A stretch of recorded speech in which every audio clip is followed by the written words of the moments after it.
You'll have every failure, God. You'll have every victory.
Got the fear of missing out? Want to keep up with all the latest entertainment news and latest celebrity gossip? From the latest rumors to popping events to the newest fashion trends, here is where you get all the tea or juice when it comes to entertainment, and you get it served on time. All that and so much more on Grapevine every single Monday only on KBC Channel 1. Remember, if you did not see it on Grapevine, then it most probably never happened.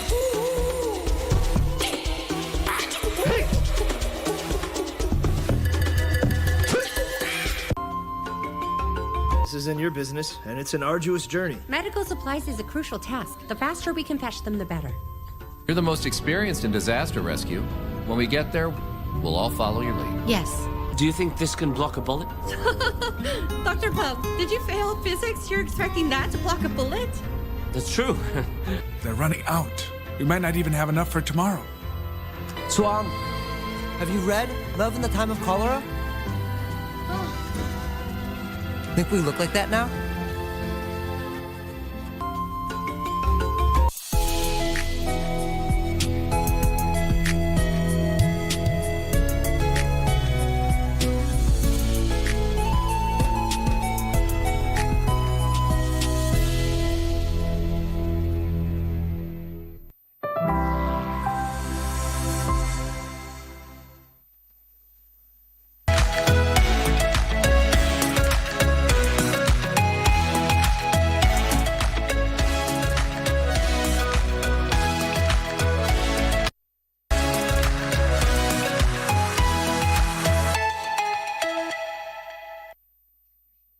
A very beautiful Tuesday morning right here on KBC Channel 1. Today is being the 27th of January 2026. From where are you watching us? Welcome to Good Morning Kenya. My name is Mike. Maybe being a Tuesday, a lot is in store for you. But I want to ask the team, because it's in the house, ni mimi ama usiku there's some extra level of temperatures rising?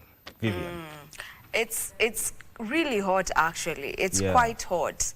The temperatures are really, really high. So, see wewe too. It is quite hot. Yeah. It's actually burning. Yeah. Not even just hot. Yeah, because people sweating. You know, sometimes when it's too hot, it's hard to sleep. Yeah.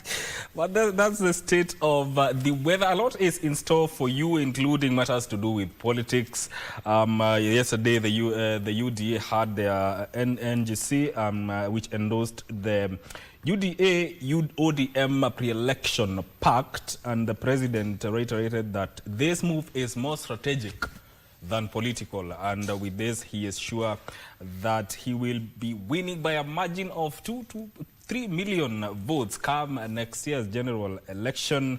And also he said that the UDA manifesto has achieved considerable progress, and elections have to be won next year, going by the scorecard of the Kenya Kwanza government. And also the attack on Sunday on the church meeting where former Deputy President Reggae Gachagua was, continues to elicit reactions from different quarters, and also investigations are ongoing. That is part of what we shall be talking about today, and I'll be having Mark Ndingo, who is a governance and political expert, Thomas Omao, also a governance and political expert, as well as Peter Ndungu, who is a political analyst. Daniel Orogo has sent his apologies. Vivian?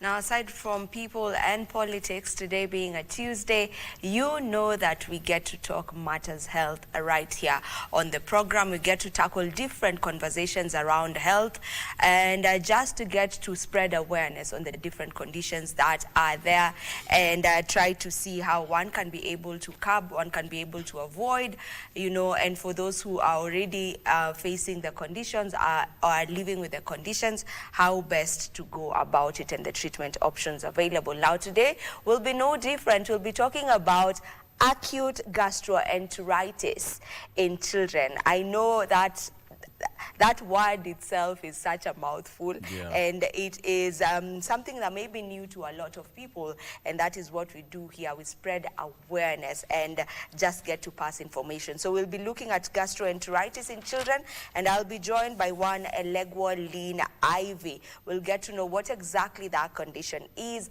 how it is caused, and the treatment options available for it. So you definitely want to be tuned into that conversation, and it will be coming your way at exactly 9 a.m. Marie? Well, a very good morning to you, Vivian and Mike, and of course to all of you joining us from wherever you are. My name is Mariambo. I'll be bringing you up to speed with matters news from politics, matters security, and even education. But we want to begin right there with matters politics, where the National Governing Council of the ruling United Democratic Alliance Party has given a green light for pre-election coalition negotiations with the Orange Democratic Movement. President William Ruto, who chaired the NGC, says building on the gains his administration has achieved so far, a working agreement with ODM would give him an unassailable lead in the 2027 general elections. The party congregated at State House, Nairobi, for the National Governing Council, set to ratify the decision by the National Executive Council, held barely 2 weeks ago, to form a pre-election coalition with the Orange Democratic Movement. Arambe! A move President Ruto says it is more strategic than political. We have agreed that this broad-based has worked. Has it worked or has it not? And it is said, if it is working, don't fix it. Sindio? So what we have agreed with the leadership of ODM, that let us explore the option and the opportunity of having a coalition going into the next election. While drumming up support for the anticipated coalition, the president says the UDA manifesto has recorded significant progress in terms of implementation, and that the UDA-ODM coalition would cement it even further. This election in Abuja, we want to win by a margin of between 2 and 3 million.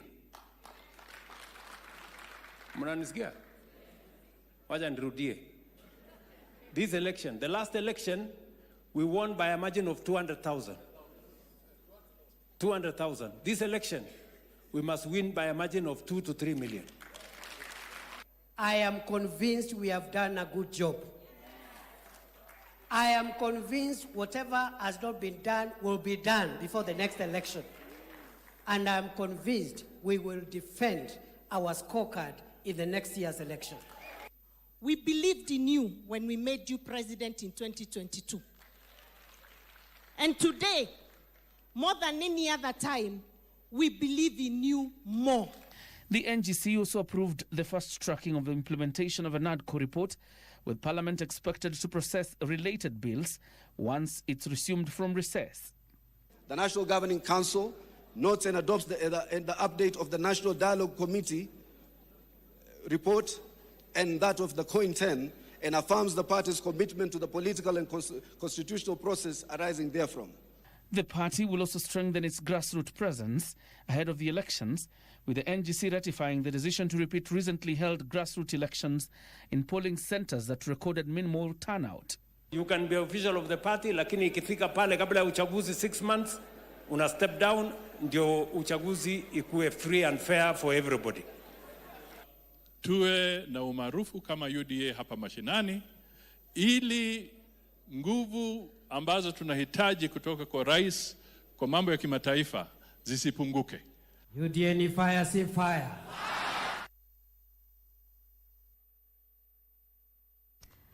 Four students of the AIC Matungulu High School have been arrested following an early morning fire. The education department in Matungulu has since closed the school indefinitely. The fire that razed 3 dormitories left 5 students critically injured. The 5 are currently admitted at the Kangundo Level 4 hospital, with 10 others treated at the scene. The fire has left approximately 300 students without mattresses, blankets, uniforms, and other essential items. Authorities have launched investigations into the cause of the fire as assessments of the damage continue. Kuna dormitory ambazo zilichomeka jana usiku. Na ukiangalia hii si kitu mzuri. Hii ni mambo ya indiscipline. Tunaomba tafadhali wazazi, mimi nikiwa kiongozi wenu, ongeeni na vijana wenu, ongeeni na wasichana wenu, wakienda shule wawe na discipline, wa maintain discipline. Walienda hapo kusoma, walienda hapo kutafuta their future, waachane na maneno ya drugs, waachane na maneno ya kusema ati we want our right. Kwa sababu sasa ile gharama umeona iko hapa, wazazi nyinyi ndio mtalipa. Ile mambo hawa vijana walifanya hatujafurahia. Kwa hivyo hata ile hasara tumeona sio mzuri. Tungeomba wazazi waongee na watoto wao, hii mambo ya kuchoma shule iishe. The National Police Service has launched a manhunt following a deadly attack in Hulugo, Garissa County that left a local chief and a teacher dead. In a statement on Monday, police confirmed the incident, saying a coordinated operation involving multiple security units had been launched to track down those behind the killings. The teacher served at Hulugo Primary School, while the chief was in charge of Boma location. Police has confirmed that the incident happened in Hulugo area of Garissa County, where unknown assailants attacked and killed a local chief and a teacher. Akamshatuliwa marisasi na akauliwa kinyama. Mpaka saa hii hatujapata ripoti yote, mwili wake umechukuliwa na hatujapewa hakikisho kwamba usalama wetu utalindwa maeneo haya. Sasa sisi tunaomba tume ya kuajiri walimu TSC itushughulikie, itoe mahali hapa, alafu tupeleke mahali ambapo ni salama. I'm traumatized because my colleague whom we were staying in the same plot with, the next room was attacked.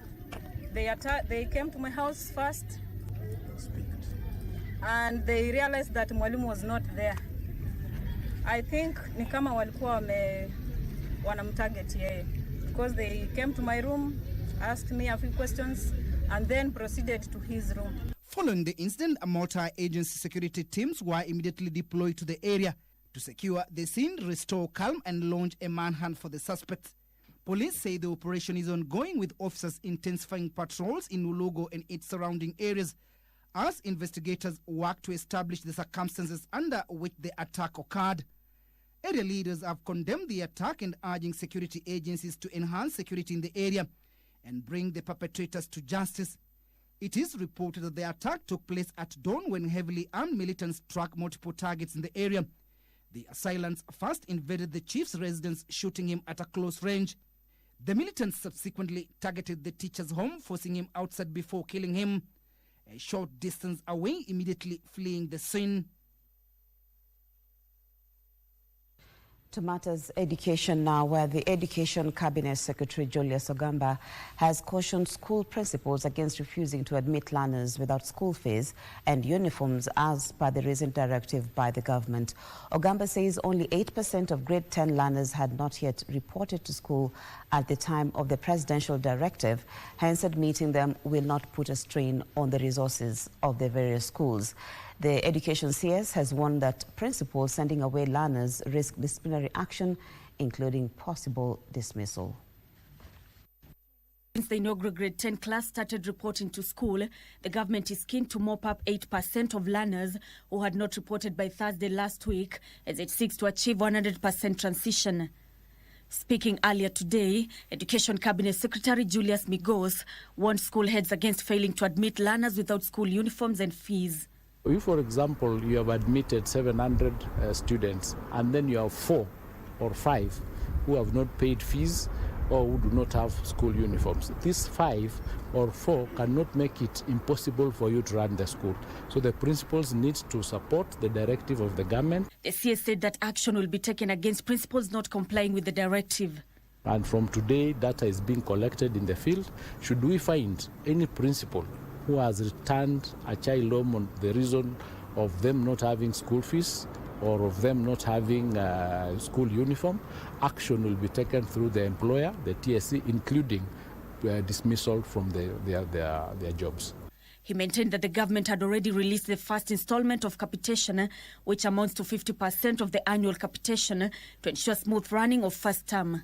That amount is to sustain the students for the first term of this financial year, of this academic year.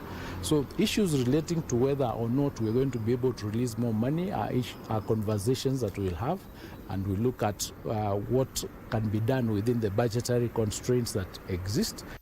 The CS also defended the capacity of learning institutions to handle the learners reporting for grade 10 amid concerns that some schools may be overwhelmed. If, for example, a school's population initially was, say, 4,000, it was 4,000 divided by 4, meaning a class would have 1,000. Now it is 3, so it is now 4,000 divided by 3. You would increase that number slightly, maybe to 1,500 or to 1,200 because of the extra space that they had. That's the alignment that is being done, and we'll continue working with the schools where they need support. We're working with actually TSC to ensure that where the students have been selected to go into those particular subjects, they avail those teachers. He added that 50% of grade 10 books had been distributed to schools by last week Friday, with the remainder set to reach schools by the end of January. The CS spoke in Nairobi during a high-level development partners meeting on education financing. Still on matters education, a new learning assessment conducted by Education Lobby Usawa Agenda has revealed notable gains in literacy among lower primary learners, but exposing deep concerns in numeracy, sanitation facilities, and inequalities between public and private refugee schools.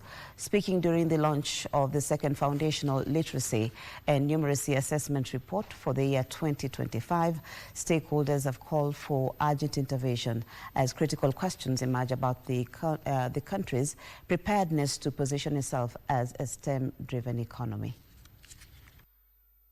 As learners settle down in schools for first term, the poor state of infrastructure continues to be singled out as a challenge, according to an assessment conducted across the 47 counties in July 2025 by Usawa Agenda. 173 learners share a single hand washing point, while 47 girls share one toilet and 61 boys rely on a single toilet in schools. If you are 61 and you need to use a minute each during the break, that is an hour of break time, which you don't have. You have 15 minutes. However, there has been marked improvement in literacy, with 1 in every 2 grade 4 learners being able to read and comprehend a grade 3 level story, up from 4 in 10 recorded in 2023. The data further indicates that girls continue to outperform boys in literacy nationwide, except in refugee communities where boys show slightly better results. That improvement for me in literacy is a good beginning. We need to build on it. We need to find out how to build on it and protect it. We are very grateful to the teachers, and we are happy to hear that there's that kind of improvement. On numeracy, only 34% of learners achieved the expected competency levels in mathematics compared to 51% in literacy. There could be many other variables, including the ratio of math to language teachers in schools that need to be looked into. Concerns have also been raised about the country's ambition to strengthen science, technology, engineering and mathematics education, as functional numeracy skills remain weak. We have a foundational learning guideline which has addressed all these challenges and how we can overcome the challenges. So through the guidelines, we know and we are sure that as a government, these learners will be able to catch up.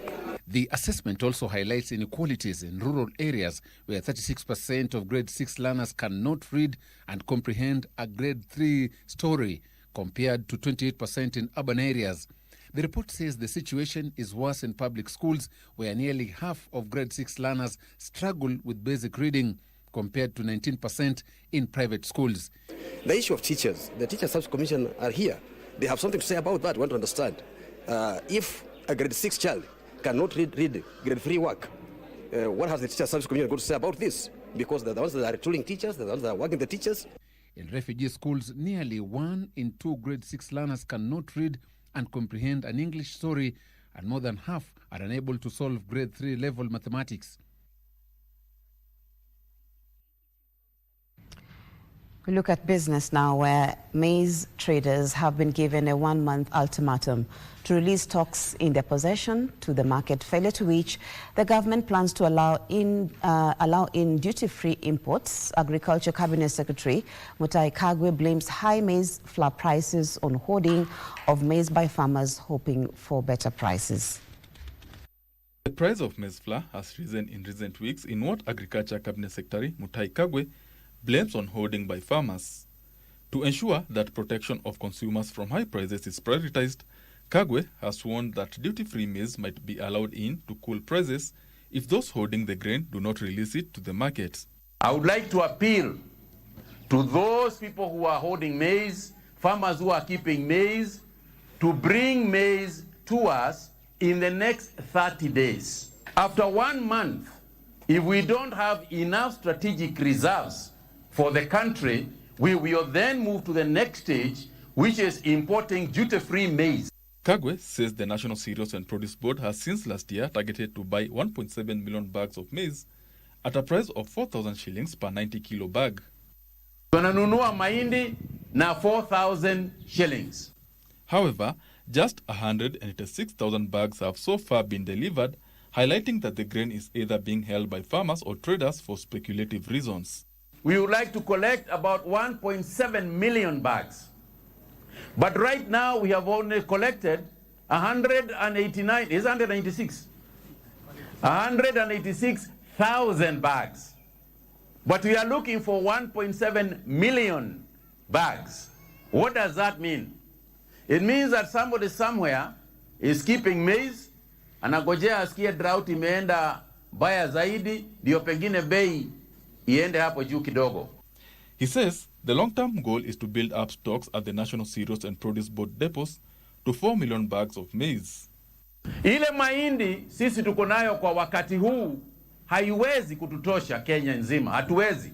Bado tunarua kidogo kutoka Uganda, kutoka Tanzania na kwingineko.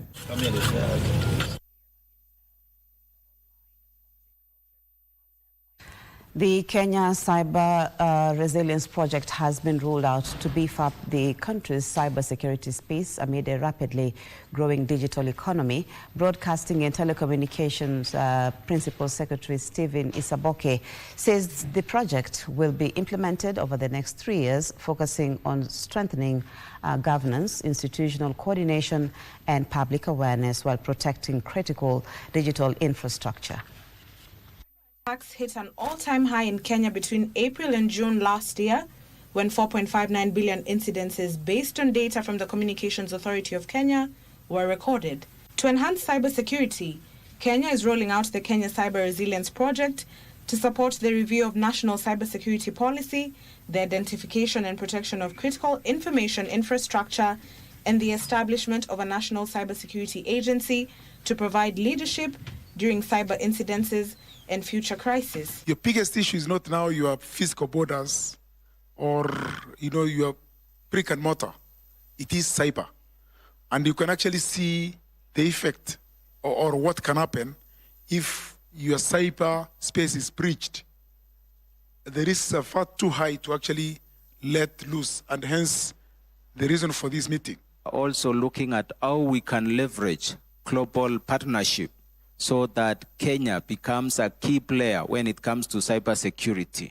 He says cybersecurity is key for economic growth, public trust and national stability, noting that digital public services, financial systems and communication networks are critical national infrastructure. Cybersecurity is a global issue, and we want to be able to share intelligence and skills and capacity with our global players.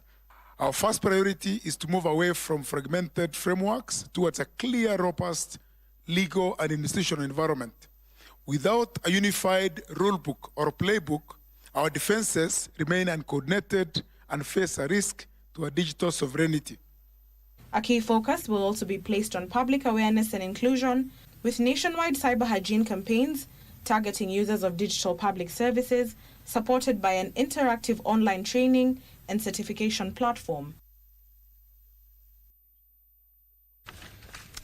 We look at sports now, where Kenya's Dominic Ondoro clinched victory at the 23rd edition of the Lifetime Miami Marathon in Miami, Florida. After clocking 2 hours, 17 minutes and 48 seconds, Ondoro led a strong field, finishing ahead of Zimbabwe's Bradley Makuvire, who placed second, while Brazil's Ederson Vilela Pereira completed the podium in third with a time of 2 hours, 21 minutes and 19 seconds. Competing in Miami for the first time, Ondoro faced additional challenges after winter storms disrupted his preparations, leaving his coach stranded in Dallas and unable to attend the race. Despite the setbacks, Ondoro delivered a determined performance even after twisting his ankle at mile 20. The ladies' title was won by Christina Welsh of St. Petersburg in 2 hours, 42 minutes and 14 seconds. Again, there's over 18,000 runners here, either doing a 26.2-mile marathon or a 13.1-mile half marathon. It's running through.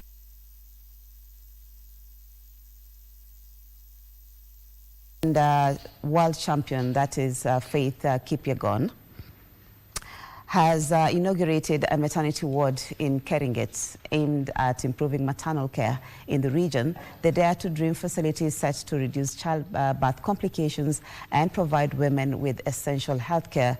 Kipyegon said the initiative builds on last year's Breaking 4 project, in which she attempted to become the first woman to run a mile in under 4 minutes. Supported by Nike and the local community, the project seeks to uplift women's livelihoods and strengthen the area's development.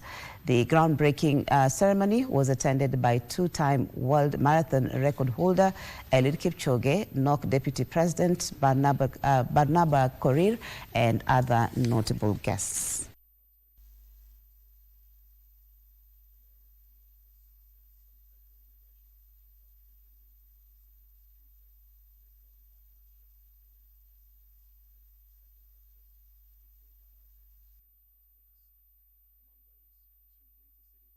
And that story ends our bulletin this morning. Thank you as always for your time in your company. My name is Mariambo. My colleague Mike Megwe will be up next with the rest of Good Morning Kenya. Good morning.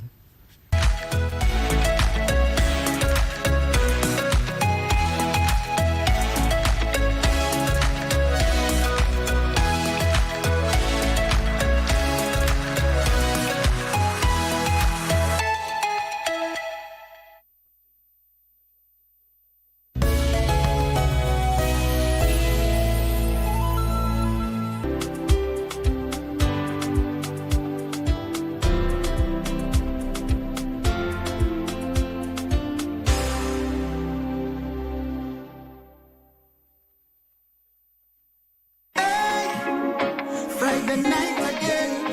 Greetings in the name of the Most High, Jah Rastafari. My good name is Marley Moses, the positive warrior, alongside... Yes, sir, DJ D-Rage, the baddest. Each and every Wednesday from 10 p.m. on KBC Channel 1 TV. Tunakuletea the biggest reggae party in 254 in a yard extra. Extra niceness of reggae music. Extra dose of entertainment. When the thing is nice, we have to do it twice.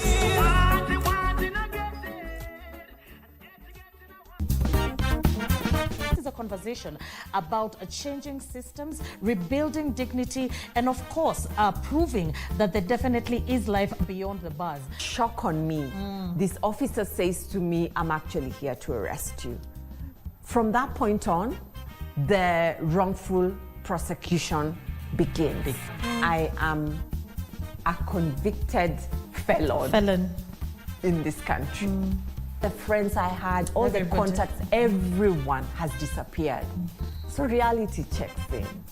And it's a very harsh reality. Poverty does not equate criminality.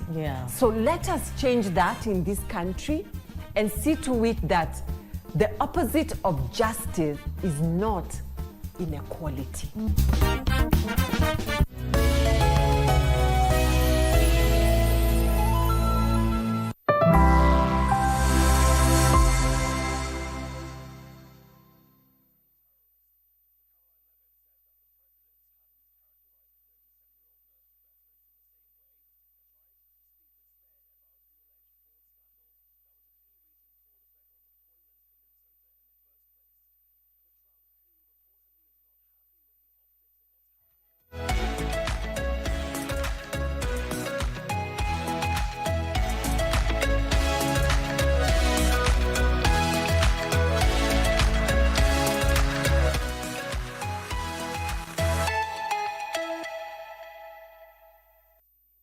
You're watching Good Morning Kenya. This is People and Politics. Of course, this is what we do every Tuesday. We look at what is happening in the political landscape and talk about everything and anything in between. My name is Mike Migwi. Thank you for tuning in.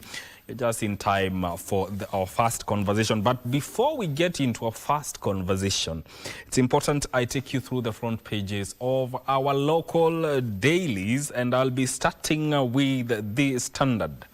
This is what is captured on the front page of the Standard. The untouchable. Two powerful Mount Kenya politicians, Murang'a woman rep Betty Maina and Mathira MP Eric Wamumbi, are at the center of explosive claims linking them to violent disruptions of former Deputy President Rigathi Gachagua's church meetings. As disturbing scenes involving women and children emerge, their alleged actions have made a mockery of the title Honorable. While the police inaction has reignited fears that some commanders may be acting at the beck and call of politicians with influence, not the law determining who is questioned, arrested, or left untouched, raising hard questions about impunity and whether some of leaders are truly untouchable. That story is told on page 4 of the Standard newspaper. Moving on to what is captured or being reported on the front page of the Star newspaper. 1 in 10 Nairobi men struggling with erectile disorder. That story is told on page 2. Most participants reported cigarette smoking, cannabis use, alcohol abuse. That is a story you'll read on page 2 of the Star newspaper. Inside Wipers bid to position Kalonzo for Ruto showdown. That is a story regarding the elections of 2027 and the direction in which the political landscape is shifting towards. Nusrat breaks gene cars to save stray cats in Mombasa. That is a story told on page 9 of the Star newspaper. And finally, handshake, quote-unquote, gaps. Open door for Ruto in Raila strongholds. That is a story told on page 7 of the Star newspaper. Now, moving over to the Daily Nation, let's look at what is being reported or what is captured on the front page of the Daily Nation. Storm over Gachagua gun attacks.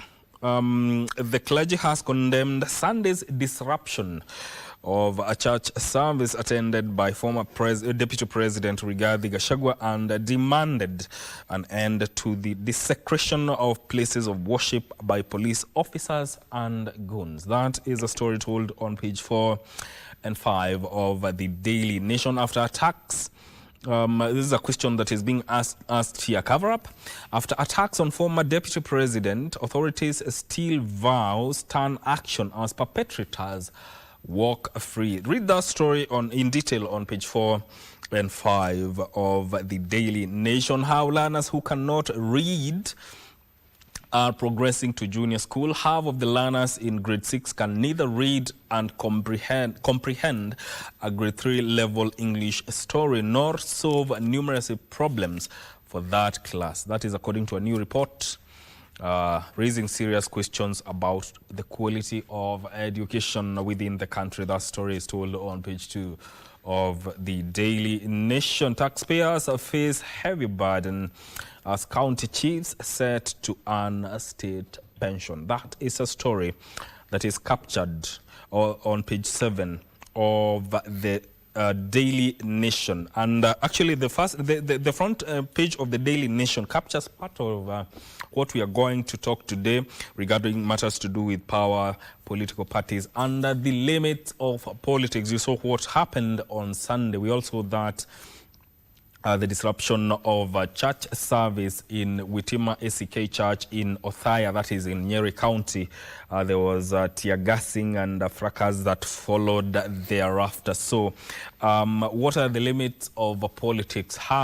Where does the rule of law play its role in all this? In studio, I'm joined by Thomas Omao, who is a governance and political expert. Welcome to Good Morning Kenya. Good morning, Mike.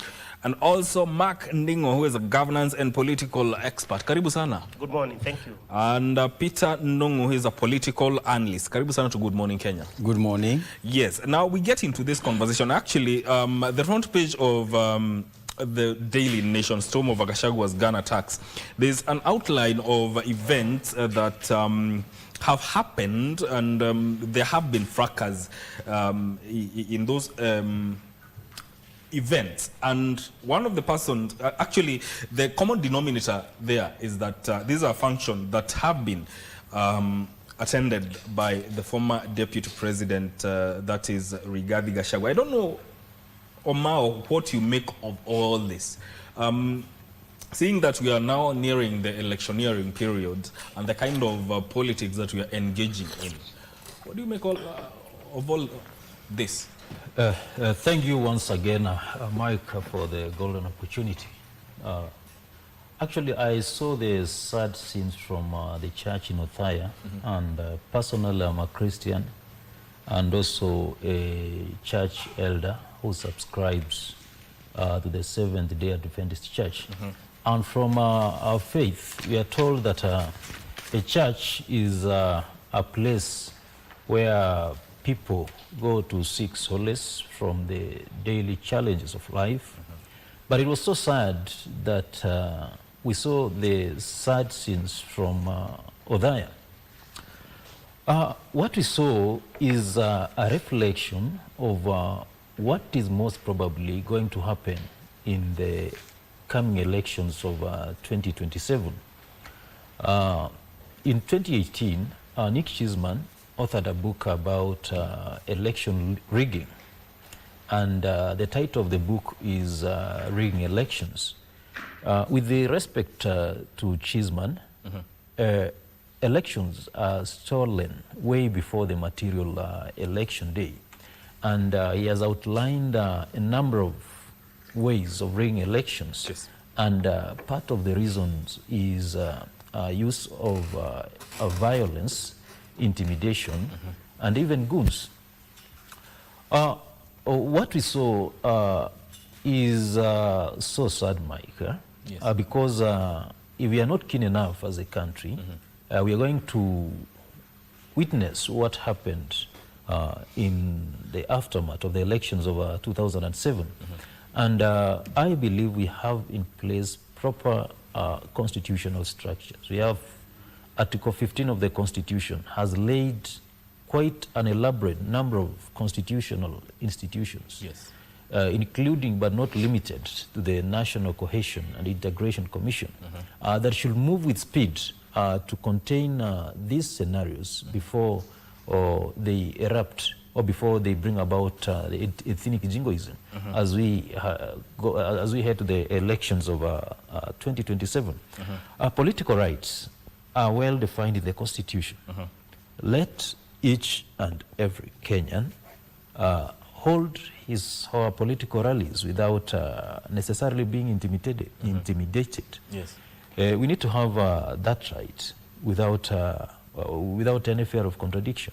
So what we saw should be condemned with the strongest terms possible, because if we are not keen enough, then we are not going to have a country past 2027. Yeah.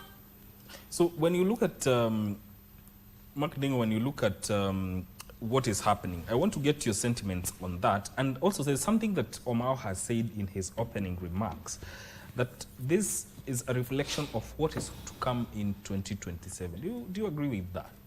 Thank you, Mike. Looking at the events of last Sunday, I think we must be worried on what is going to happen next. Because, Mike, if you remember, in just before the 2007 elections, there was a lot of intolerance as concerns to our political space. And it continued like that till the elections. And that was one of the things which made our country to go to chaos in that elections. And if we watch these happenings without doing anything, it might turn out to be a problem in the coming elections. Because if you allow the security team to accompany goons to go and attack a church, which is a place of worship, and after the attack, nothing happens. We've not seen even a single person being arrested. And this is not the first case, imagine, because if you count the many times the church and the way the goons and the police have attacked any gathering that the former president has been having, you'll count them to be more than 10. And nothing has ever been done or investigated to that effect. So I think it's worrying if you look at what is happening, and we are just about some few months towards the 2027 elections. So we want to call upon the security people and the security team to move with speed and stop this, because if this is not going to stop,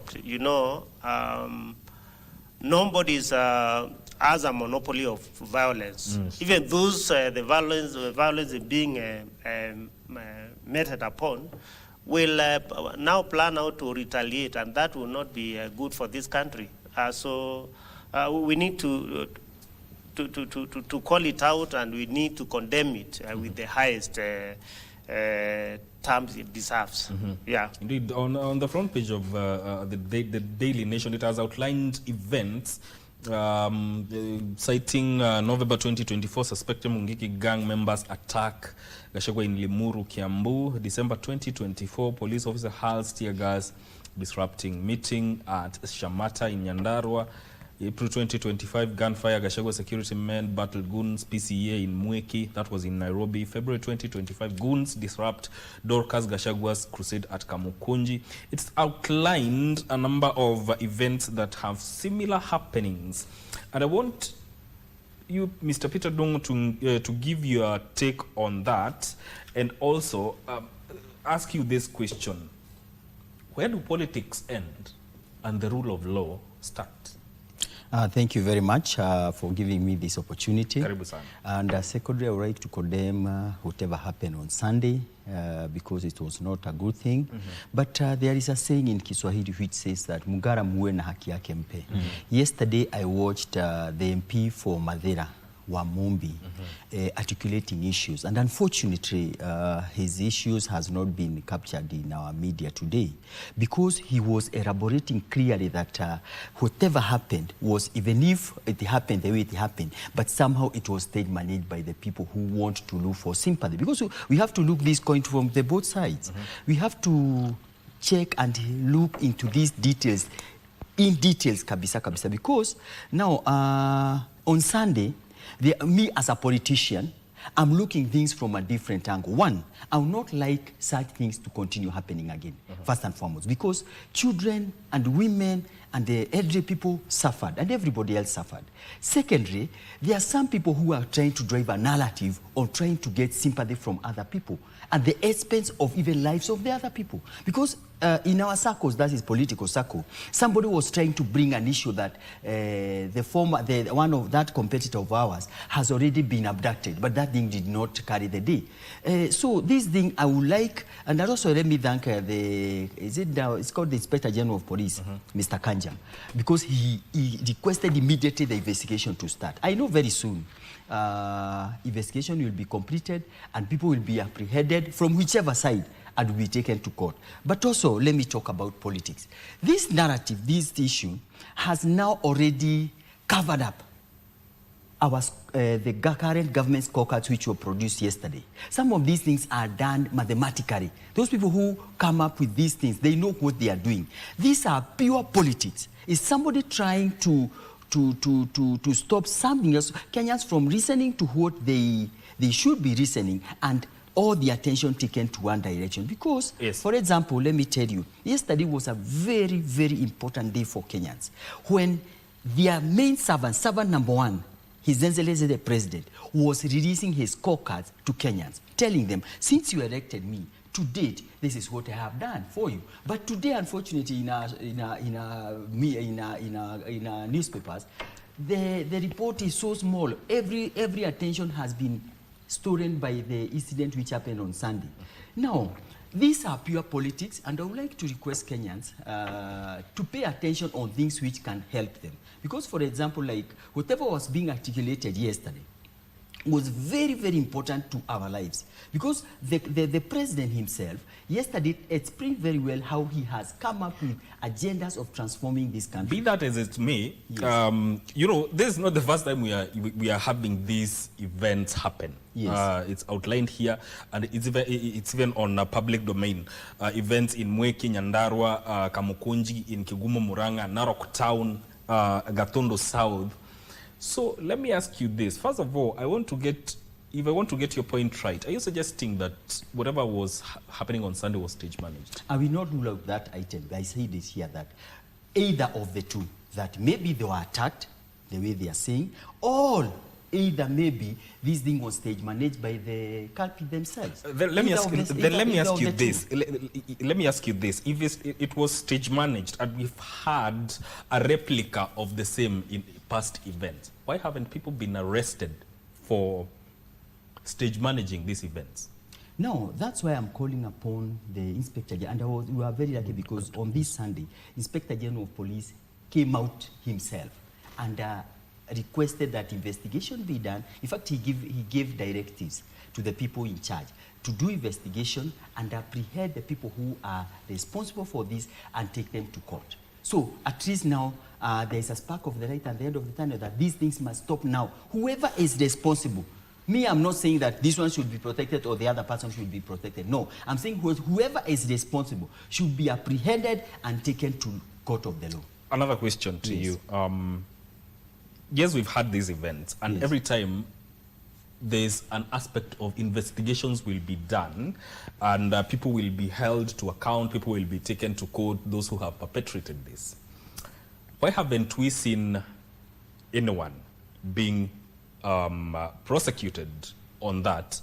And what does that mean when it comes to the commitment of the National Police Service in as far as enforcing the law and order is concerned, and even when it comes to investigations of such incidents? Okay, maybe I might not be in position to respond to the why people have not been arrested and so on and so forth. But earlier I told you very well that this is a pure politics, and sometimes maybe the perpetrators of these things or people who are planning these things would like these arrests to happen to them, so that now the Kenyans can have sympathy on them. This is pure politics. There is nothing here which is so extraordinary. This is pure politics, and let me explain to you and tell you very well that, one, I'm requesting the police to speed up the investigation and to arrest. Two, also I would like to tell you that this is pure politics, and maybe some of the people who are trying to bring up this issue, they are looking for sympathy. There are photos out there in the social media, people doing some other things behind the scenes and trying to say that even the abduction was there, trying to say the other thing, trying to bring some narrative. That's why I'm asking if it's self-sponsored or self-inflicted, so to speak. Why haven't there been arrests? Because I ask you the same question I've asked him. When it comes to politics and the rule of law, where do we draw the line? Mike, thank you, Mike. This is what I'd like to say. There are various facts that we can fetch from the whole scenario. Fact number one, all the chaos and police brutality has been seen in meetings organized and planned by the former Deputy President Rigathi Gachagua. That is a fact. Number two, I want to say that Jeffrey Rigathi Gachagua, our former Deputy President, is an angry man. In fact, I can say that he's as angry as an injured tiger, because at the end of the day, he's working so hard to make sure that he punishes his former boss. The government and President William Ruto at large see this man as very, very dangerous politically, as I may put it, because this is someone who is a gifted political mobilizer. He moves mountains, and he says he's the king of the mountain. President William Ruto himself knows very well that if Rigathi Gachagua is left unchecked, then most probably is going to do him a serious political harm, especially from the mountain. In terms of? Mobilization, that is number one. Yes. And even bringing real votes.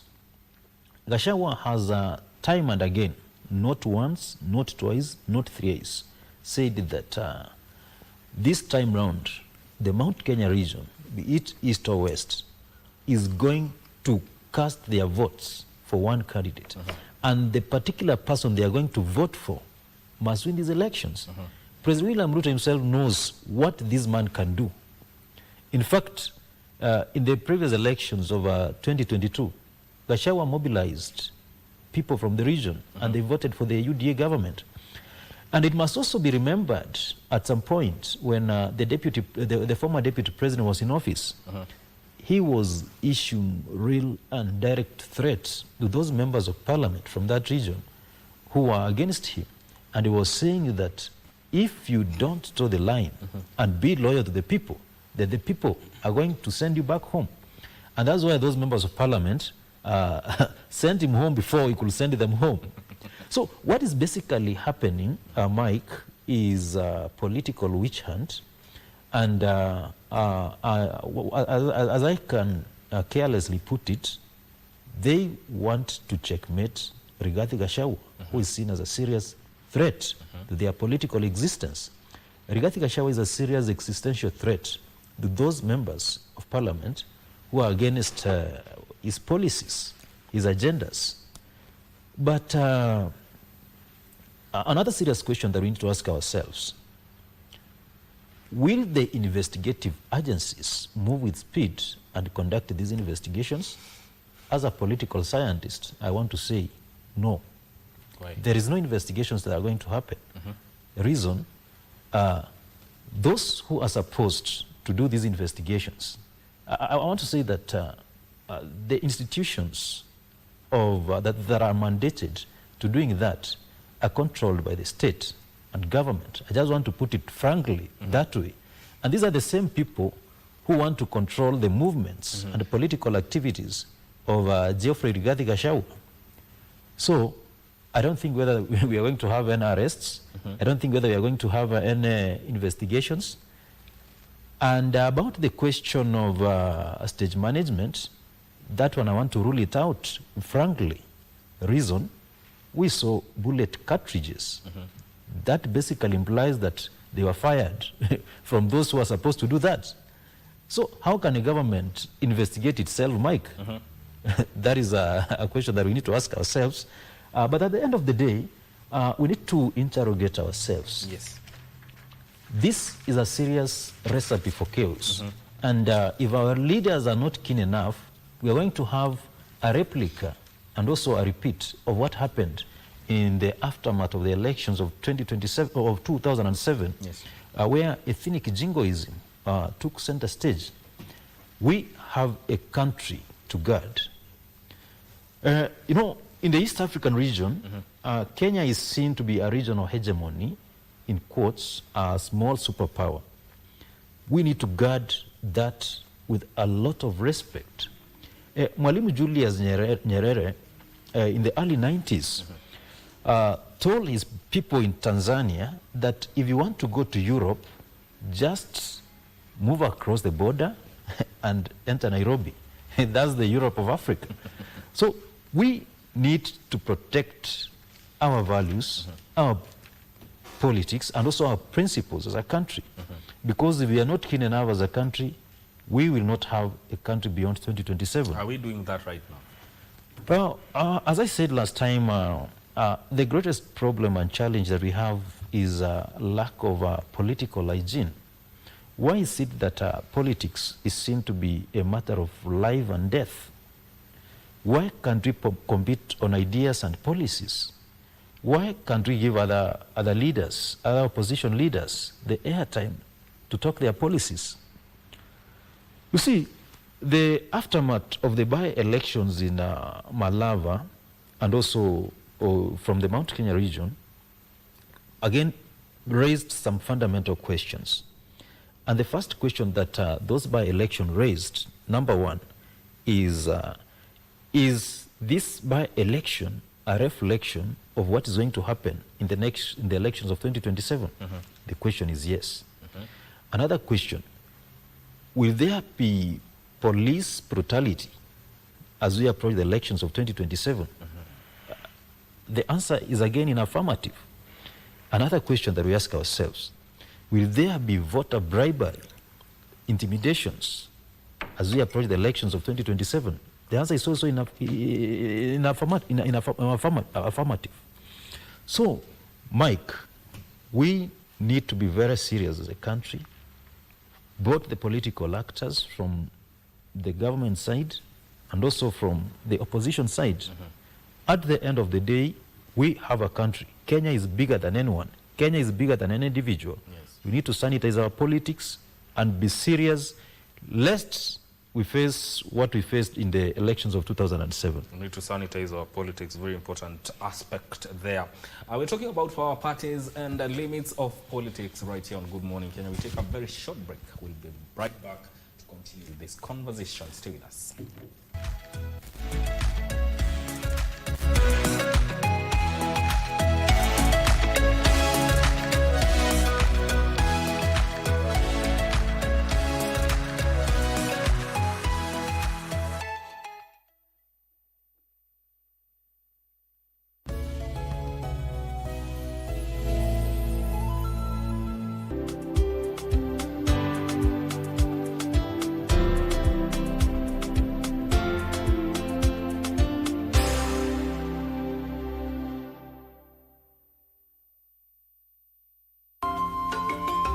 This isn't your business, and it's an arduous journey. Medical supplies is a crucial task. The faster we can fetch them, the better. You're the most experienced in disaster rescue. When we get there, we'll all follow your lead. Yes. Do you think this can block a bullet? Dr. Pump, did you fail physics? You're expecting that to block a bullet? That's true. They're running out. We might not even have enough for tomorrow. So, have you read Love in the Time of Cholera? Think we look like that now?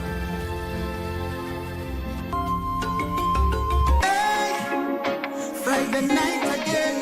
Greetings in the name of the Most High, Jah Rastafari. My good name is Marley Moses, the positive warrior, alongside... Yes, sir, DJ D-Rage, the baddest, each and every Wednesday from 10 p.m. on KBC Channel 1 TV.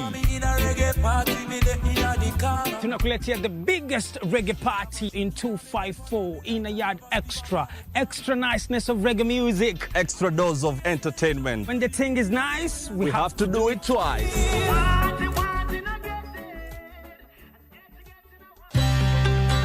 Want to enjoy free-to-air digital TV with crystal clear quality? Here's how to get started with Signet. Step 1. If you have a smart TV, you're good to go. Next, connect the aerial to your TV. Now, do an auto search on your TV. Just follow the prompts on the screen. And that's it. You're now tuned in to Signet. Sit back and enjoy a wide range of free-to-air digital channels. For technical inquiries, call the Signet hotline on 0770 572 656.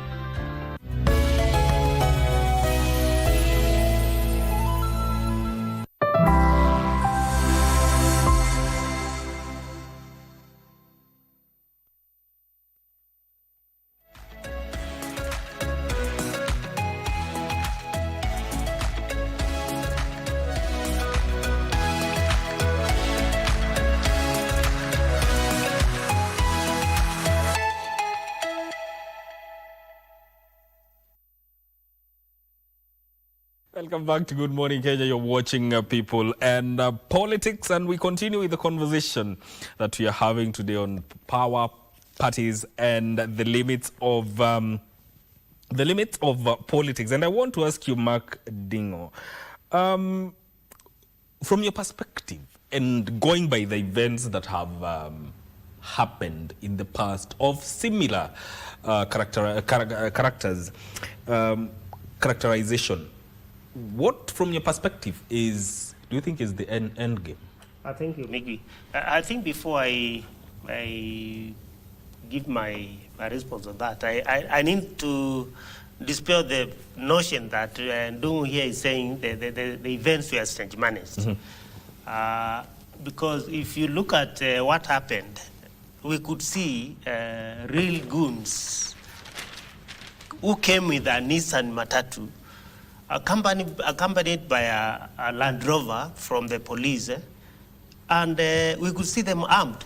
So I don't think that was a case of strange management. And if it were strange managed, why haven't the strange managers been arrested? Because the government has all the powers to investigate even the smallest incident happening. So I think we need to be clear on that, because you see, in the politics,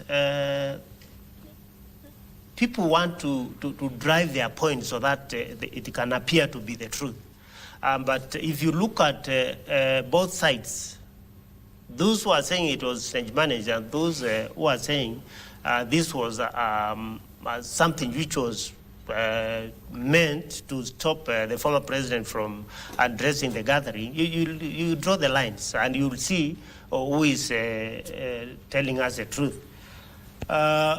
If we go back to the events of the by-election, the Malava and the Bear one, this is the same script which is being used. Use violence, win the elections, what to do? They will do nothing. The same is happening. Stop Gachagua from addressing the gatherings, stop him from talking to people so that we can only have our time to address the gathering. And that is what is going to happen. And I want to tell my friend here, there is no arrest which is going to happen because we live in this country and we know how things are done. This is going to be swept under the carpet. We are going to have another incident, another one. There are so many of them are going to happen as we approach 2027 elections.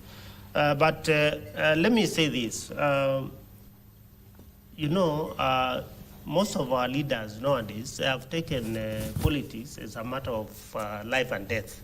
And they want to do anything so that they can win back their seats. But they need to remember that power is not permanent. You'll have the power today, tomorrow somebody else will have the power. So let's try to nurture our democracy in a way that we can accommodate other people's views.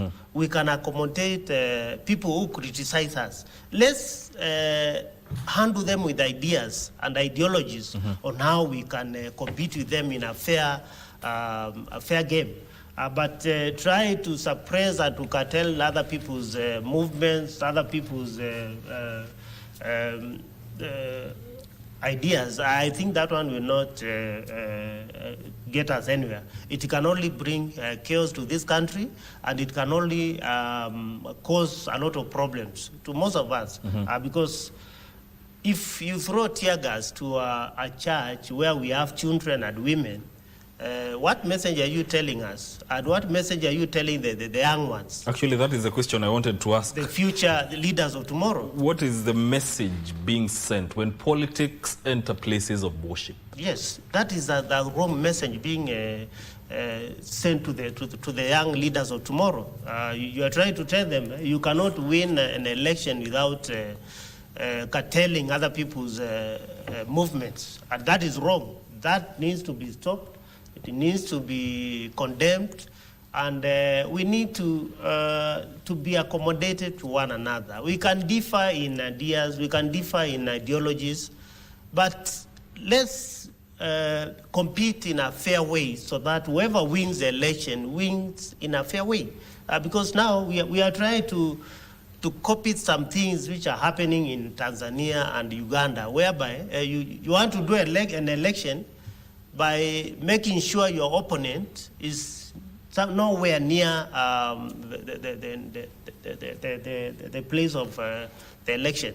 So that is wrong, and we need to stop it. And we need, I hope our security team listens, and they need to know to take sides. Because today we have these leaders, tomorrow we are going to have different leaders. Yes. Indeed. No, I want to ask you this. Are we breeding politics of intolerance in the country, given that our politics, especially when we approach the electioneering period, it's high octane, but going by the events that have happened even in last year and now in January, are we breeding politics of intolerance? First and foremost, I would like to say that in the United Opposition, there are so many leaders there, including a former Interior Security Minister who is vying as a president. We have the likes of the former deputy, vice president at the time. And there are so many leaders. Me, I would like to ask Kenyans, why is it that when the others are going for their meetings, nothing happens? But it's only on this particular leader that things happen. That's the question I would like to throw to Kenyans, and let me rest my case. Then let me come to Can I answer you? Issues. No, before I gave you time. I gave you time. So give me time as well. I'm asking Kenyans, and I want to repeat it again, and I give you your time, that we have more than 10 leaders in the United Opposition. Yes. With all the due respect, why? Why? And why again are we only getting attacks only in the former deputy president? Second thing I would like also to explain is that the guy is bitter, as my friend said here. But you cannot force anybody in this way, including yourself, who you are going to work with. You have been mandated to do whatever you are doing here. You only work with people who are supporting you to deliver what you have been mandated to do. If somebody is not assisting you to deliver what you have been requested to do, definitely not you work with that person. So this guy should also understand that his boss realized that they cannot transform this country with him. And when you realize that you can't be able to deliver whatever you're supposed to have delivered with him, then you should be satisfied. That thing about Mount Kenya region, me myself, my name's Peter Ndongo. I'm from Kiabu County, Kikuyu constituency, Sigona ward. I'm vying for Senate seat under UDA. And people are really supporting me. So what the narrative is trying to bring about the politics. And that's why I've told you that all of these things, this thing of him being attacked, so on and so forth, is purely politics. We should somehow divert us from the main agenda and now concentrate on him because he is taking sympathy from Kenyans. I asked you the question of, are we breeding politics of intolerance within the country, given the events that have happened last year and now what we had on Sunday, from your perspective? It's very unfortunate that these incidences are happening. And to be very honest, from wherever anybody sits, even me, myself, you, whoever, from whichever side, it's very unfortunate because when such attacks start happening, these things will deny us all opportunity to go to Kenyans. Because, for example, in the same church, do you really think that they will allow any other politician to go there in near future? They will not. So the kind of politics we are trying to pray here, they are not the best. That one I'll condemn it. Because when we pray such kind of politics, whereby we are really affecting the lives of people, attacking people, throwing tear gas, canisters, bullets, all those sort of bad things, they are negative as far as Kenyans are concerned. And they will affect us politicians, regardless from which side you come from, negatively. Because when the circular will come out and say that politicians are not allowed to go anywhere near Anglican Church, what are we going to do? It will not say that it's Dongo, who is in UDA, or is John, who is in DCP, or whoever else in the other party. So this is a very bad move. We are going towards the very wrong direction. And that's why I'm saying and requesting again. The investigating officers, the people who are in charge of investigations, kindly speed up the investigation and apprehend the people who are responsible and stop this nonsense, because I've called it nonsense. These are purely nonsense. Stop this thing. Allow Kenya, anybody who wants to sell his idea, let him go and sell his idea, him or her. And Kenyans will listen. And at the end of the day, for example, if I may just go back to where you asked a question about the Mbeere North, about the Marava and the other elections which were there. People went out and sold their ideologies. And I will talk about Bere because that's where I was. And I'm telling you, at the end of the day, people from Bere voted for UDA candidate. So this is the things which I'm saying. People can whoever is responsible, either from our side as the government or from the other side in the opposition, allow us to have a free and fair place. Allow us to talk to the people. Allow Kenyans to be free to listen to all of us. And stop this kind of nonsense of attack and the other thing. Because they are not benefiting anyone. In fact, they are making people to have a very negative issues against all the politicians. So I would kindly request whoever is responsible of this, either from whichever side, to stop this nonsense once and once for all. You wanted to respond to him? Yeah, I wanted to respond to him about, he asked something about, I think about, what was it about? What was it about? Yeah? You put a question to Kenyans. Yes, I say, let me repeat again, and I'm repeating it again. Yeah. In our competitors, because me, I'm a member of UDA, contesting Senate seat in Kiambu in UDA. Now, our competitors are many, including now the likes of Matiang'i. No, I get it. Yeah. I get Why only this person? You know why? Why? Because, you know, Mount Kenya is a large voting bloc, and Mount Kenya, without... if for any politician who wants to be a president, without having the Mount Kenya vote, it's very difficult for that politician to win. And you see, one person who is giving the government that headache, we must admit that, is former president, Gachagua. Yeah. So because he's the one who can give problems and who can make that Mount Kenya vote can go to a certain direction, so they have to find a way of stopping that. You will not stop people from Jubilee, where Matiang'i comes from, voting for such a person, because that is a small voting bloc, which can it can bring some change, but not that significant change as compared to Mount Kenya. If you go to Eastern, that is the lower Eastern, the same case. So with the large number of voters from Mount Kenya, and looking at the way things have gone since the former deputy president was impeached, they had to devise a way of stopping him from getting to the people and try to divert that voting bloc to a different candidate. So they will continue to stop him. Even from Sadi's incident, mark it from me, it's going to happen again because they have to fight. They have looked at all the strategies and they have found that the only strategy they can get this vote is stop him from addressing gatherings, stop his movements so that the other side can only have enough time to convince the people to support them. That one will continue. We saw it happen in Mbere. They had to use some violence. So the UDA candidate won, but we saw the events that followed that win. So the same is going to happen to Mount Kenya, and that will not stop. What we are calling is only the people who are concerned with the security to give each and every candidate, each party, to have their time, let them meet people at the right time without interfering, without sending goons to them, so that we can have a fair competition. But politics being politics, you know, and Kenya being a young democracy, these are things which will continue to happen, and we will continue to find ways of how we can arrive at finding a solution to this. The only solution we can get from this is to the voters. When they elect people on ideas, but not people who made violence on others. Omao, when you look at the political movement in terms of what is happening,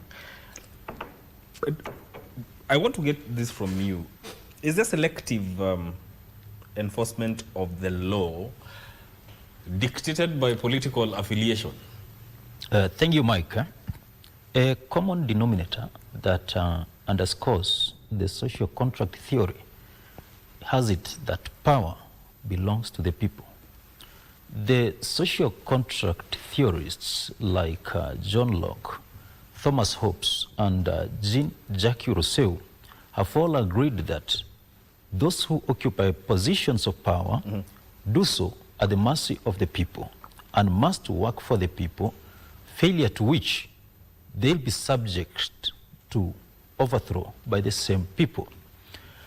When the UDA regime came to power, that is in 2022, the political mantra at that particular time was that we need to upgrade the lives of the people through the bottom-up economic political agenda.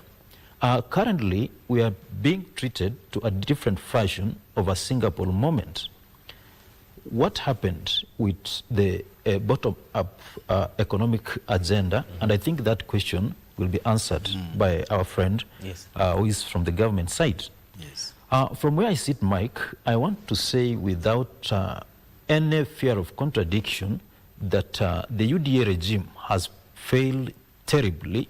The reason as to why we are hearing about sayings such as one term, especially to the president. One term might be realistic. And a serious issue of concern at this particular moment is, are we heading to the Malawi moment? Kindly give me a minute or two, Mike, to talk about the Malawi moment. 1 minute. In the elections of 2020, President Lazarus Chakwera and his then deputy president, Dr. Saulos Chilima, may his soul rest in peace, were elected on a platform to transform the economic lives of the people. After being elected, in the way, there were serious political differences between Chakwera and his then vice president. At some point, Chakwera was arrested for corruption allegations. And in between, he died in a plane crash, which was questioned that he might have been killed. When that country went to the elections, in the elections of 2025, that's last year, Chakwera lost because he had failed to deliver on the economic promise of the people. A one-term political mantra has been orchestrated by the opposition political figureheads, and they say that President William Ruto has failed to deliver to Kenyans. And how is this one term going to be realistic? And I want to say it from where I sit. President William Ruto has come up with unrealistic economic policies, which I think, as a person, will cost his second term. For example, with respect to a report by the Federation of Kenyan Employers, we have 3.1 formally employed Kenyans. These are people whose cash, whose money has been deducted from their pay slips without their consent, that this money is going to build affordable housing. And these people are not only sick, but very, very tired by this policy. What will be the policy decision? What will be their choice when these people will be going to the elections? Mike, we are not seeing these 3.1 million formally employed Kenyans. They have dependents that they are most probably going to influence their voting decisions. And they're going to tell their dependents that this regime has been oppressive.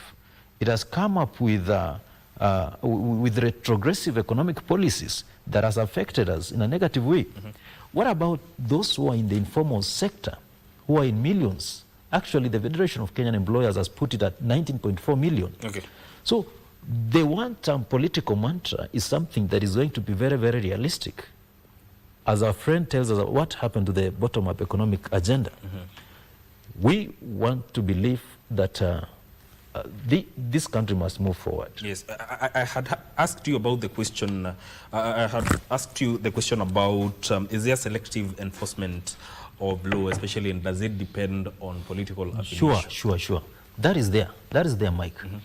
Because you find that those institutions that are supposed to deal with maybe, for example, law enforcement are very, very much selective. Talk about the DCI, talk about the NCIC. Those who are anti-government are the ones that are being targeted, which is not good in my opinion. Yeah. All right. You respond to that? Let me respond to him and say that the two-term mantra is very realistic. And this is now where the problem is. That the propaganda and the lies has been repeated so many times that Kenyans are not seeing the reality. Let me tell you. I just say what is bottom-up and how has it started working. First and foremost, I would like to tell Kenyans that we talked about bottom-up, and the first thing which we brought was the what is it called? The loan. The loan. What is the Hustler Fund. Hustler Fund. And the Hustler Fund is the one of the loans in this country which has the lowest interest. And once you start paying it the way you're supposed to pay, it will keep on growing. Let me tell you, that Hustler Fund has really transformed lives of Kenyans, and especially those people who are in the informal sector. 2, pension. Earlier before, we used to have National Social Security Fund deducting 200 from employees. Today, you as an employee, you are being deducted 6%, and then your employer is paying 6%. So assuring you that when you are going to retire, you will have something sustainable to yourself. So that is a security which has been brought by this regime to the employees. 3, affordable housing. We are talking about Mukuru Kwanjenga, 13,000 houses. Yesterday I was going around and I went to Kabete, I went to Kibera to see how these projects are going. Let me tell you, these projects have been oversubscribed.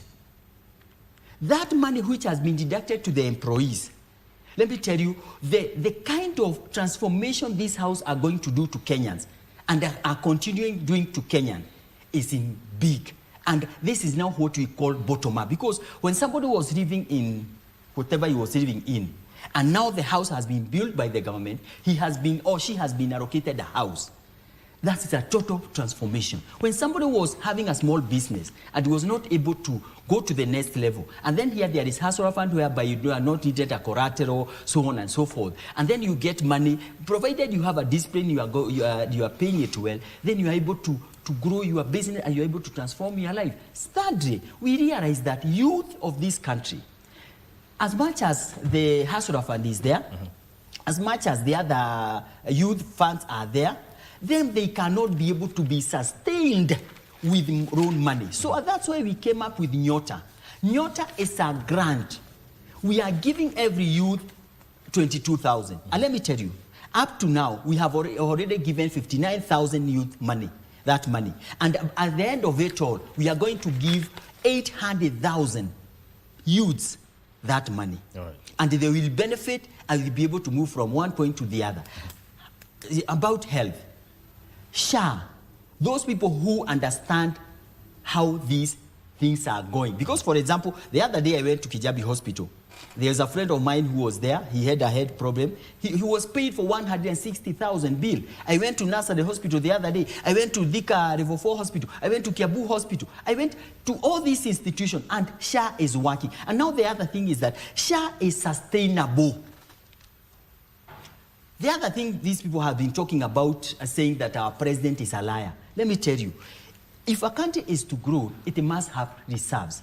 Let me tell you, by the end of this year, NSSF will have a reserve of more than $1 trillion.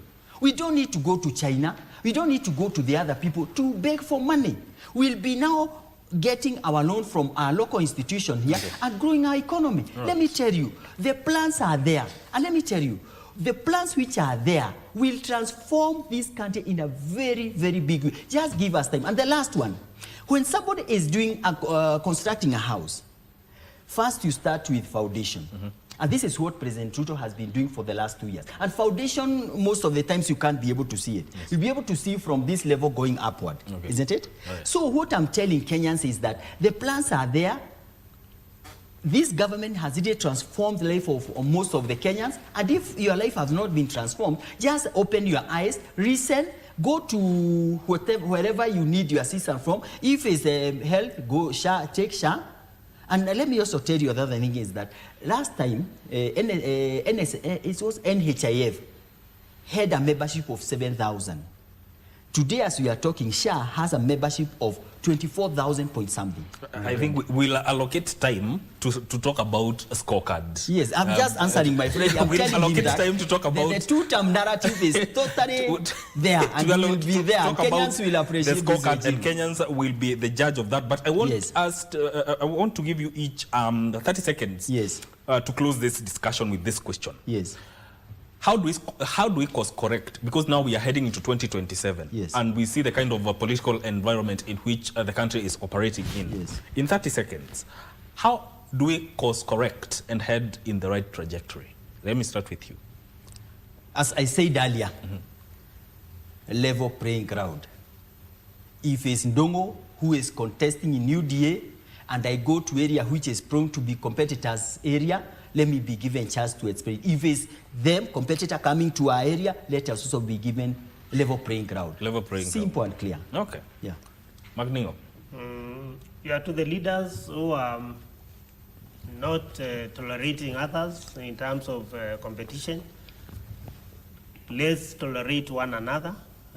Power is transient. Yeah, you are a leader today, tomorrow you are not a leader.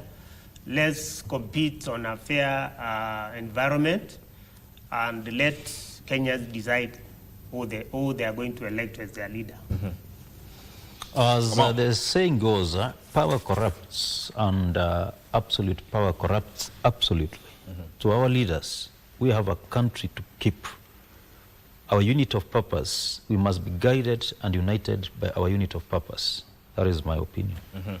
No, that is Thomas Omau is a governance and political expert and also a consumer of geo and local politics. Geopolitics and local politics is his specialty. Thank you so much for making time. And also Mark Ndingo is a politician and governance expert. Thank you for making time. And also Peter Ndongo, a political analyst, making his debut here on Good Morning Kenya. It's your first time on Good Morning Kenya. Karibu sana, and we thank you for making time. Thank you for giving me opportunity. Yes, this is where we end this conversation. Thank you for tuning in to Good Morning Kenya. My name is Mike Migwe. Good Morning Kenya continues shortly on the other side of Radio Taifa together with Channel 1. Stay with us.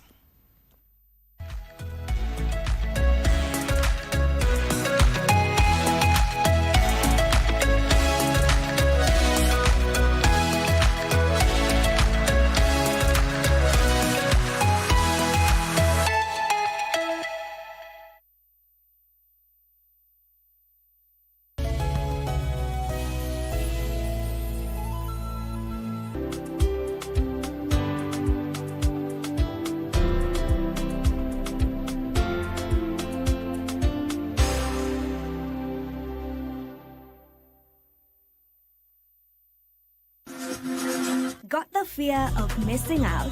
Want to keep up with all the latest entertainment news and latest celebrity gossip? From the latest rumors to popping events to the newest fashion trends, here is where you get all the tea or juice when it comes to entertainment, and you get it served on time.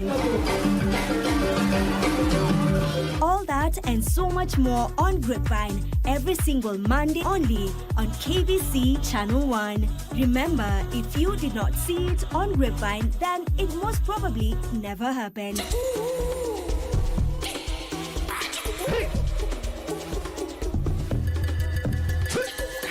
Looking to advertise on KBC? KBC announcement services are now available on eCitizen. Visit kbc.ecitizen.go.ke and fill out the online application form. It's simple. 1. Complete the form. 2. Upload required documents. 3. Receive a quotation based on word count. And 4. Get notified via SMS when your announcement is ready. Please note, clearly indicate the type of announcement, service station, and all relevant details. 2. All applications must be made online only. Manual submissions will not be accepted. And 3. Announcements will air after news bulletins. For assistance, reach us on email ecitizen@kbc.co.ke or use our social media handles, Facebook, your Facebook account, and X at your X account. Or you can call us on 0723-892-654 or 0734-780-124. KBC announcements. Simple, fast, and digital.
Born in March 1961, Cyrus Shakalaga Kwa Jirongo attended Mango High School between 1978 and 1981, and 10 years later became the chairman of the Kenya Football Club, AFC Leopards.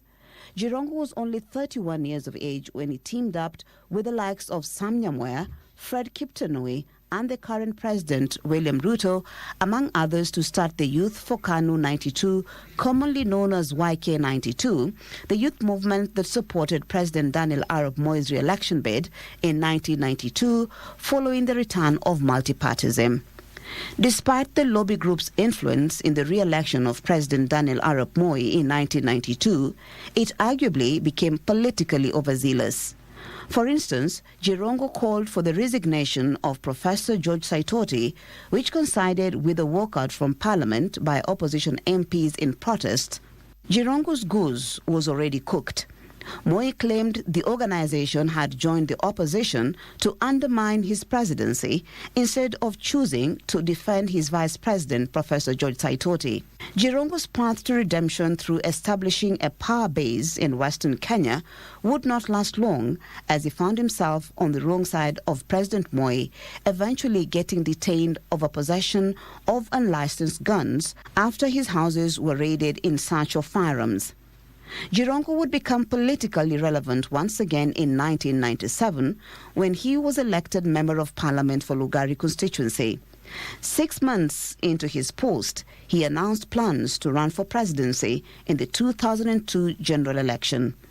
In November 2001, Moi announced a major cabinet reshuffle as he appeared to try to change the perception of KANU, bringing in youthful faces in place of the old guard. Jirongo, together with former President Uhuru Kenyatta, were among those who benefited from the changes. Jirongo was appointed Minister for Rural Development, formerly a department within the Ministry of Planning and National Development. After KANU's rule came...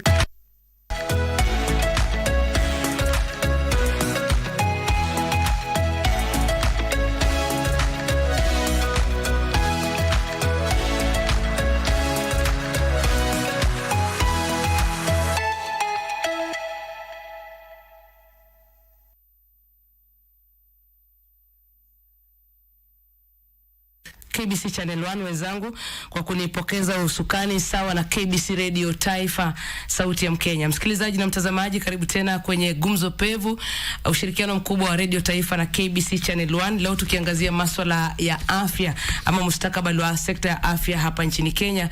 Changamoto zipo zile zimeshughulikiwa, zipo zile ambazo tayari bado zinatukumba kama mwananchi. Basi ni changamoto zipi ambazo unakumbana nazo wakati ambao unakwenda kutafuta huduma za afya? Tungependa kujua kupitia mitandao yetu ya kijamii kwenye Facebook KBC Radio Taifa, sauti ya Mkenya, ama pia KBC Channel 1, sawa na kupitia mtandao wa X, tag me @doramanya @Radio Taifa FM, #Zinga, #GMK. Tueleze changamoto zile ambazo unapitia wakati ambapo unaenda kutafuta huduma za afya hapa nchini Kenya. Lakini pia katika utangulizi tu ni kwamba mtazamaji na msikilizaji, sekta ya afya hapa nchini Kenya imekuwa ikikabiliwa na changamoto si haba, kuanzia miundombinu hadi upatikanaji wa huduma za msingi kwa wananchi. Tofauti kubwa kati ya maeneo ya mijini na vijijini imeacha idadi kubwa ya wananchi bila huduma bora ya matibabu, huku baadhi ya vituo vya afya vikikosa vifaa muhimu kama vile wahudumu wa kutosha katika vituo hivyo. Na vile vile hospitali za kibinafsi katika miji mikubwa kama vile Nairobi zinajivunia huduma bora, lakini gharama ya juu inawatishia ama inawakatisha wananchi wengi tamaa. Kwa upande mwingine pia yapo mazoea ya kiafya ya umma ambapo wengi pia wameathirika katika njia moja au njia nyingine, wengine wakihisi ya kwamba masuala ya matibabu ni mzigo bado kwao. Lakini leo ili kuweka wazi masuala haya, tunaenda kujadili hali ya afya kwa vipi nchini Kenya na changamoto ambazo unakumbana nazo kama mwananchi. Na nitakuwa na wageni ama tayari niko nao hapa studioni. Wageni wangu, tunamtaraji Katibu wa Muungano wa Huduma wa Afya ya Mazingira na Afya ya Umma hapa nchini Kenya. Tunamtaraji hapo Brown Ashira hapo baadaye, lakini kwa sasa studioni ninaye Reverend Joseph Kariuki. Yeye ni naibu mwenyekiti Muungano wa Hospitali za Kibinafsi za vijijini na mijini hapa nchini Kenya, ukipenda Rufa, na vile vile tunaye Boaz Onchari, mkuu wa uguzi kaunti ya Nairobi, tawi la NAN, ukipenda chama cha uguzi hapa nchini Kenya. Basi hao ndio tunaenda kuangazia masuala mbalimbali ya afya. Ungana nasi tuweze kuandamana hadi tamati. Karibuni wageni wangu. Kwanza kabisa Reverend Joseph Kariuki kutoka Rufa, karibu katika studio zetu. Asante sana Dora na watazamaji wa KBC. Asante na shukrani sana pia Bwana Boaz Onchari. Wewe ni mkuu wa uguzi katika kaunti ya Nairobi, tawi la NAN. Karibu sana katika studio zetu. Asante sana Dora, nashukuru. Naam, masuala ya afya ni mengi sana ambayo hayawezi kujadiliwa katika kikao kimoja. Lakini kwa utangulizi tu, kwa sasa tathmini yenu kama wale ambao tunasema wataalamu katika sekta mbalimbali za afya, hali iko vipi japo kwa mwananchi kupata huduma za afya katika hospitali mbalimbali? Tuanze na Reverend. Asante sana. Hali ya afya katika nchi yetu ya Kenya kwa sasa ni ngumu. Tumekuwa na changamoto nyingi sana, si haba. Kuanzia wakati ule tulikuwa tuna transition kutoka kwa NHIF kuja kwa SHA. Tumekuja na challenges nyingi kutoka upande ule wa pili, challenges ambazo zinahusu systems za health, challenges ambazo zinahusu utoaji wa huduma, na pia pesa ambazo zinastahili ziwe katika sekta ili ziweze kutumika. Tumekuwa na challenges hizo nyingi sana. Yeah. Lakini ni changamoto ambazo zinaweza zikaangaziwa na zikashughulikiwa. Zinaweza, hakuna shida ambayo hatuwezi kuitatua. Wakenya wako na akili, wako na nia, na hakuna kitu ambayo kinaweza kuwashinda kutatua. Jambo ni watu waje pamoja, wanongonezane, waongee, na waulizane maswali 2-3 na majibu yatapatikana. Shukran. Bwana Boaz, hali ya afya kaunti ya Nairobi, wanasema Nairobi pia ni, of course unajua, jiji kuu la Kenya, wanasema pia capital of Africa. Huduma za afya ziko vipi? Asante. Nianze kwa kusema kuwa huduma za afya katika kaunti ya Nairobi kwa sasa hivi zimeathirika kwa sababu wahudumu wote wa afya katika kaunti ya Nairobi wako kwenye mgomo. Na wahudumu wa afya wanapokuwa kwenye mgomo, hasa katika jiji kuu la Nairobi na kaunti mzima ya Nairobi, inamaanisha kuwa Kenya iko kwenye tahadhari kubwa sana. Kurudi kwa swali lako, jinsi hali ya afya ilivyo nchini kwa ujumla, ni kwamba tangu gatuzi ni zaidi ya miaka 10, lakini hatujapata ule mwelekeo ambao ugatuzi unavyotuelekeza. Mambo kadhaa ambayo yako kwenye katiba yetu ambayo yanafaa kuzingatiwa ili kuhakikisha kuwa Mkenya anapata ile huduma ambayo anahitaji katika idara ya afya bado haijatimia.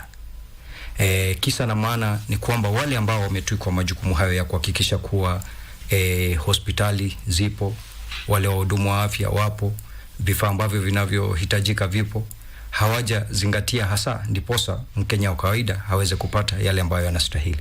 Na wakati unasema wale ambao wametukwa jukumu, labda zungumzia kina nani? Wale ambao wametukwa majukumu ni magavana, kwa sababu wao ndio wamesimamia hizi kaunti 47. Kwa hivyo wao ndio wanabeba lawama zote ambazo tunaziona katika idara zetu za afya. Naam. Ni vizuri kwa sababu kwa benefit ya msikilizaji na mtazamaji ni kwamba huduma za afya bila shaka zimegatuliwa. Kwa hivyo tunaposema wale ambao ni magavana, inafaa ieleweke kwamba mtazamaji na msikilizaji kwamba afya imegatuliwa. Na pia kabla tuingie katika mambo mengi sana, kuna swala ambalo limetokea hivi majuzi pia ambalo ni la kiafya, ambapo ndugu mmoja wa miaka takriban 27 poteza maisha yake kwa sababu ya kile ambacho tunaweza kutaja kama utepetevu, wakati ambapo alienda kutafuta huduma za kungolewa jino na hatimaye mambo yakaenda segemnege, akapoteza maisha, na tunasema pole kwa familia. Sijui hali kama hizi si za kwanza tunasikia nchini Kenya. Hatimaye unasikia alipata huduma kutoka kwa daktari ambaye hajahitimu. Tuanzie pale katika swala hilo, ninyi kama wataalamu. Ile ni jambo la kughadhabisha sana, na kama ulivyosema tunasema pole kwa familia, lakini jambo hilo linaelekeza kuonesha utepetevu ambao uko katika serikali na hasa Wizara ya Afya. Wizara ya Afya imefeli wananchi kwa njia nyingi. Njia ya kwanza ni kama hiyo ya kuhakikisha kwamba hospitali ambazo ziko pale katika vijiji vyetu na katika mitaa yetu zimesajiliwa na wale wahudumu wa afya pale wamequalify katika kufanya ile kazi. Kuna utepetevu mkubwa sana kwa sababu ukiangalia ile kliniki pale, utaona kwamba haijajificha, iko peupe, iko nje, na huyo sio mgonjwa wa kwanza kwenda pale, na haijakuwa pale kwa muda mchache, imekuwa pale miaka kadhaa. Kwa hivyo kuna utepetevu, hata tuite corruption, ambaye imefanya hospitali kama hizo ziweze kutokea. Hiyo ni sehemu moja ambayo Wizara ya Afya imeanguka. Sehemu ingine ni kuhakikisha kwamba wanafanya surveillance. Kila mara wanatembea, wanaangalia hospitali zinaendelea vipi, hali ya usafi, wananchi wanapata huduma njia gani, na kuhakikisha kwamba kila mtu anahudumiwa vile inavyofaa. Kwa hivyo ukiangalia mambo kama haya yote, unakuta shida ni ya Wizara ya Afya. Na mara nyingi ukiona wananchi wanaenda katika kliniki kama hizo, ni kwa sababu walienda zile kliniki za serikali na wakakuta hakuna dawa, hakuna daktari, wauguzi wameenda mgomo, mambo kama hayo, wanaambia walipe pesa. Wakiangalia hiyo yote, wanaona afadhali niende pale kijijini nisaidike tu, kama yule jamaa alienda kungolewa tu meno. Yeah. Lakini hata katika haya yote aendaye kutafuta matibabu, ameenda tu kutafuta, hata kando na haya ambayo unasema labda gharama, ukosefu wa madawa, mtu akiona hospitali imeandikwa pale hospitali, ataingia kwa sababu ana imani kwamba atapata kuhudumiwa ipasavyo. Na kuna shida, anatafuta mahali atapata solution. Kwa hivyo hatuwezi kulaumu huyo mwananchi. Serikali ndio inafaa kupitia Wizara ya Afya kuhakikisha kwamba vituo vyote vya afya ambazo ziko katika nchi ya Kenya zimesajiliwa, ziko na wahudumu wa afya walio qualify, na madawa yote yanapatikana katika njia inayofaa, ili kufanya mwananchi asikuwe na shida yake kwenda kujitafutia mahali ambapo ataenda kuhudumiwa na pia hana pesa. Yeah. Bwana Boaz, sijui tusemaje kuhusu hilo. Ni tukio ambalo limetendeka kaunti ya Nairobi, mengine ile kutokea Kayole. Mambo mengi sana utendeka sana hapa jijini.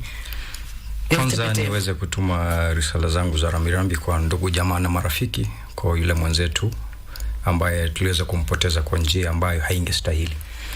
Pili, niweze kusema na niweze kusisitiza yale mwenzangu amesema kuwa utepetevu ndio umechangia hasa tukajipata katika hali hile. Ukiangalia kliniki ile ni kliniki ambayo iko kwenye mahali ambapo panajulikana. Usajili ama wale ambao wanahusika na usajili, baada ya uchunguzi kufanywa, tumeelezwa ya kwamba kliniki ile haiko kwenye sajili ya kliniki ambazo zile zinatambulika. La pili ni kuwa yule mhudumu hayuko kwenye sajili yoyote ya kusema kama yeye ni mwana mahabara, yeye ni daktari wa meno, yeye ni muuguzi. Kwa hivyo kwa kimombo tunasema yeye ni kuwa hakuna mahali amesomea. Lakini ingekuwa kuna ukaguzi wa mara kwa mara kwa hizi hospitali ama kliniki, na kuangalia wale wahudumu ambao wako pale kama wamehitimu na yale ambayo wanayafanya wameyasomea, basi hatungejipata katika hali hii. Kwa hivyo mimi kwanza ningependa kusema wale ambao wanasajili hospitali ama kliniki ndio wa kwanza kubeba lawama, hata kabla ya yule mwenye kupeana hiyo huduma, kwa sababu hakuwa amehitimu, ndio ana wajibu wa kuwajibikia yale aliyofanya.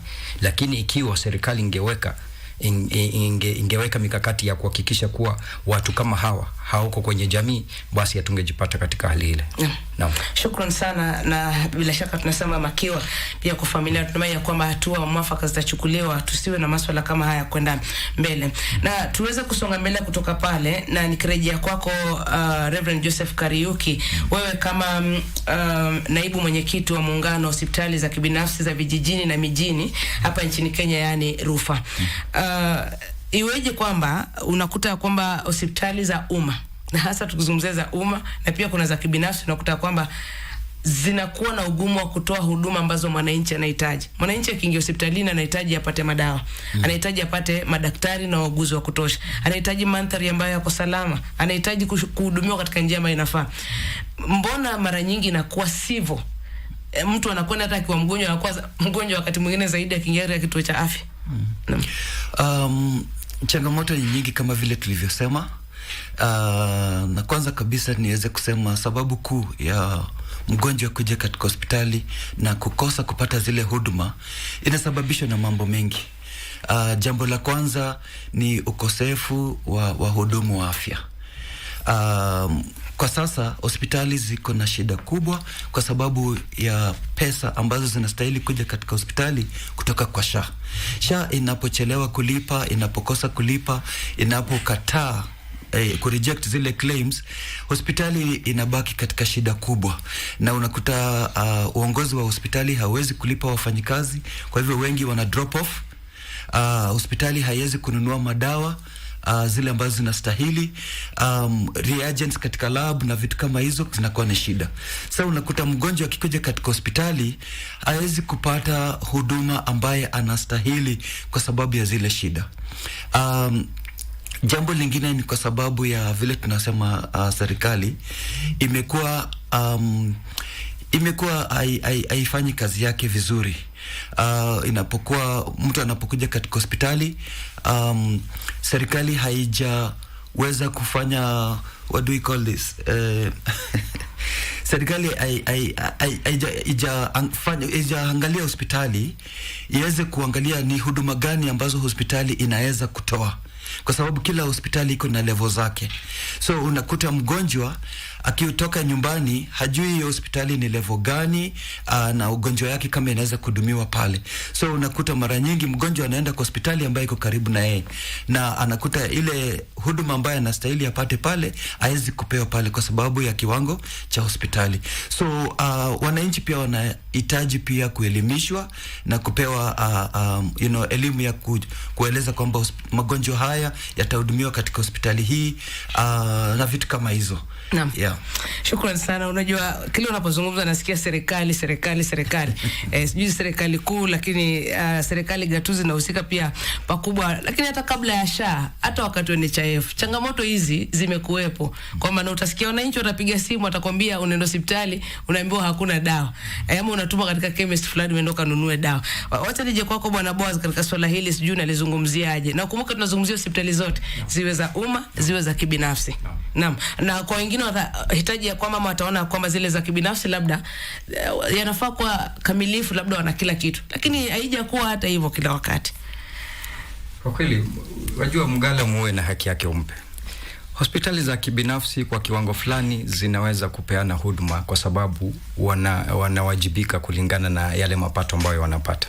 Tusije tukawekelea SHA wengi wa wale ambao wanaenda kutafuta hizi huduma katika hospitali za kibinafsi kwa njia moja au nyingine wanajikimu kimaisha kwa kiwango fulani. Tukirejelea katika hospitali za serikali, jambo la kwanza tunafaa kuelewa kuwa hospitali si jengo. Unaweza kuwa na jengo mzuri sana, ukalipaka marangi, ukalipamba vizuri, lakini hospitali kuna yale ambayo nastahili kutimizwa ndiposa uweze kusema hii ni hospitali. Kwanza lazima uwe na wahudumu wa afya wa kutosha. Lazima uwe na vifaa ambavyo vinastahili, na zaidi ya yote lazima uwe na madawa.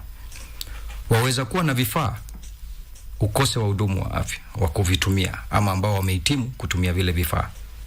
Waweza kuwa na madawa ukose hawa wahudumu.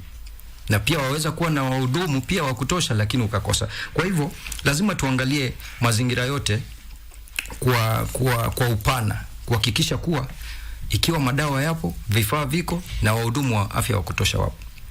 Nyingi za hospitali za serikali ni kuwa wengi wa Wakenya, kwa sababu tunajua hali ngumu ya maisha ilivyo, watakuja pale kutafuta huduma.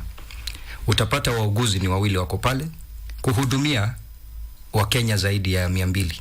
Wale Wakenya wanapoketi pale, ikiwa anaumia atakaa kwa dakika 2-3, yeye kwake atakuwa naona ni muda mrefu sana. Lakini ikumbuke kuwa mhudumu wa afya anapoketi kumhudumia yule Mkenya atachukua wakati wake ndiposa aweze kupata hasa ni shida gani. Kwa hivyo naweza chukua dakika 20, naweza chukua dakika 30 kumuona mgonjwa mmoja. Wale wengine 180 na watakuwa wanangoja pale kwa sababu ni mimi tu ama mimi na mwenzangu ambaye tuko pale. Kwa hivyo tusipokuwa na wahudumu wa afya wa kutosha, huenda pia tusipeane zile huduma ambazo zinastahili. Kwa hivyo lazima tuangalie jambo hili kwa upana, kuwa tuwe na wahudumu wa afya wa kutosha, na vile mwenzangu amesema tuko na zile daraja ambazo tunasema zimewekwa katika viwango. Kuna zahanati zile za uko vijijini, kuna zile za kadri na kuna zile kwa kimombo tunaita referrals, ambapo sasa ikiwa hii shida imeshinda kutatuliwa katika zahanati na zile za kiwango cha kadri, basi mgonjwa huyu anaweza kupelekwa katika hospitali ya juu kwa matibabu maalum. Kwa inamaanisha kwamba ipo haja ya kufanya hamasa zaidi kwa mwananchi atambue, because hata sasa wapo wale wengi ambao ukiwauliza tofauti hizo hospitali tunazungumzia level 3, level 4 na kadhalika, itakuwa vigumu kujua. Kwa hivyo hilo pia tutasema ni jukumu la serikali kuja kuhamasisha umma kwamba sasa hii ndio hospitali, kwa sababu ulivyotaja yapo magonjwa labda anafaa kushughulikiwa katika zahanati, lakini utamkuta mtu ameenda katika hospitali ya rufaa. Naam. Na ambayo labda kama angeenda katika zahanati angeambiwa asinenda mahali fulani. Na utaenda katika hospitali kadhaa za rufaa zitasema umekuwa referred, nitumie lugha ya Kiingereza pale. Kwa hivyo hamasa kuna haja. Nani anafaa kufanya shughuli ya kufanya mwananchi ajue kwamba hivi ndivyo viwango vya hospitali ambazo wanapata matibabu? Wahusika wanapojenga au wanaposema sasa tuko na hospitali katika eneo fulani, ni vyema kuhamasisha umma ya kueleza hii ni hospitali ya kiwango fulani, itakuwa inatoa huduma hadi kiwango fulani. Kuanzia hapo, ikiwa hautakuwa umesaidika na zile huduma ambazo umepewa, basi unafaa usonge katika kiwango kingine na kingine. Lakini sasa jambo kuu ambalo sisi tunafaa kujiuliza ni kwamba ikiwa niko kijijini na mimi mwenyewe najua kuwa hiyo hospitali ambayo iko pale iko katika kiwango ambacho ile shida niko nayo haiwezi kanihudumia. Unielewa? Huyu mgonjwa hata kama amepata ile nasaha ama ameelezwa, hawezi akaenda pale. Yeye atachukua jukumu lake aende katika hospitali ya rufaa.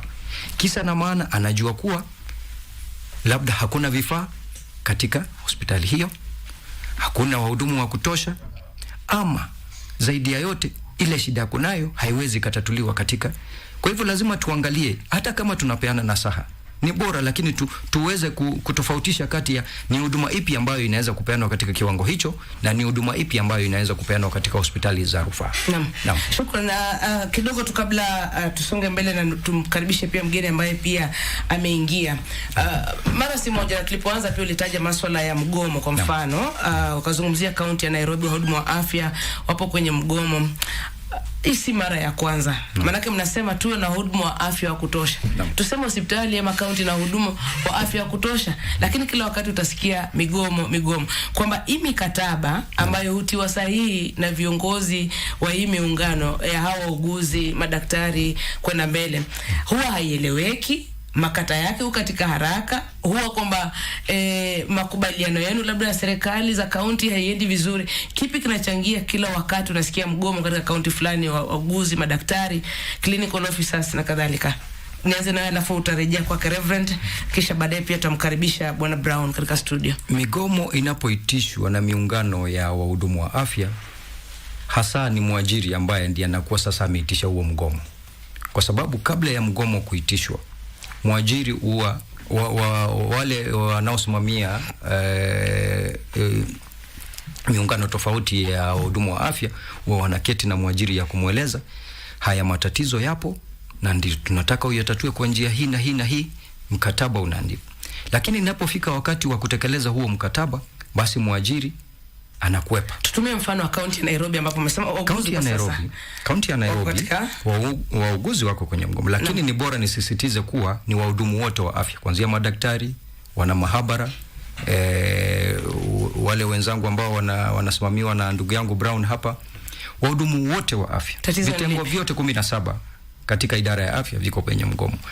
Tatizo kubwa ni kuwa mwajiri anakwepa yale makubaliano ambayo tulifanya kwa miaka 2 iliyopita. Haiwezekani kuwa mimi nimefanya kazi kwa miaka fulani na ninastahili kupandishwa cheo, niko katika cheo ambacho niliajiriwa nacho na ninastahili kupandishwa cheo. Haiwezekani kuwa mimi ninastahili kupeana huduma ambazo mimi mwenyewe siwezi kuzipata. Mwajiri ana wajibu wa kunipatia bima ya afya ambayo pia mimi ninapogonjeka ama wale ambao wananitegemea wanapogonjeka nao wanaweza kupata bima ya afya. Haiwezekani kuwa unachelewesha mshahara alafu wataka mimi nije niweze kupeana huduma ambazo zinastahili. Kuna wakati mshahara uchelewa katika mashirika hata kampuni mbalimbali, ndugu yangu Boaz. Mshahara unapochelewa, mshahara ni sababu tosha kwenda kwa mgomo. Ni sawa, unajua tunaiangalia katika mshahara uchelewe kupita tarehe 20 na alafu pale ninapoishi ule ambaye ile nyumba ninapoishi yeye anatarajia ikifika tarehe 5 niweze kumlipa. Kwa hivyo mhudumu wa afya ikiwa katika hali yake ya kiafya hayuko sawa, akili haipo sawa, haiko kazini, basi hawezi akapatia. Shikilia pale kidogo na kupisha katika hili. Bwana Nchani amezungumzia sana mambo huduma wa afya, mwajiri hataki kutekeleza majukumu yake ipasavyo na anasema kama kucheleweshwa kwa mshahara uchelewa kila mahali. Hebu kwa dakika moja tu wewe unapoketi sababu kuu na kwa nini tuna kila wakati migomo. Maana wakati mnakuwa katika mgomo wananchi wanaumia.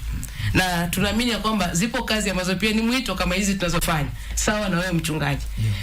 Wakati mwingine wananchi watatarajia kwamba mtaonyesha utu kwanza kabla ya pesa. Okay. Naam. Kweli kabisa. Mshahara unaweza kufanya watu wakakoma pia, kwa sababu pengine ikichelewa mwezi moja ama 2 unavumilia, lakini ikiwa ni mtindo then utaona wafanyikazi itabidi wa react. Jambo lingine ni kwamba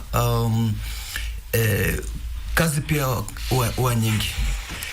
Kama sasa tuko about 55 million Kenyans, na ukiangalia namba za hospitali ambazo ziko nchini kidogo zimefinyika, haziwezi kuwasaidia hawa 55 million Kenyans vizuri.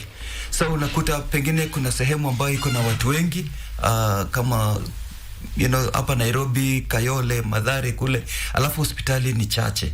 So unakuta wale wafanyikazi pale wako na kazi nyingi sana ya kufanya, na unakuta ikifika saa 7 wamechoka.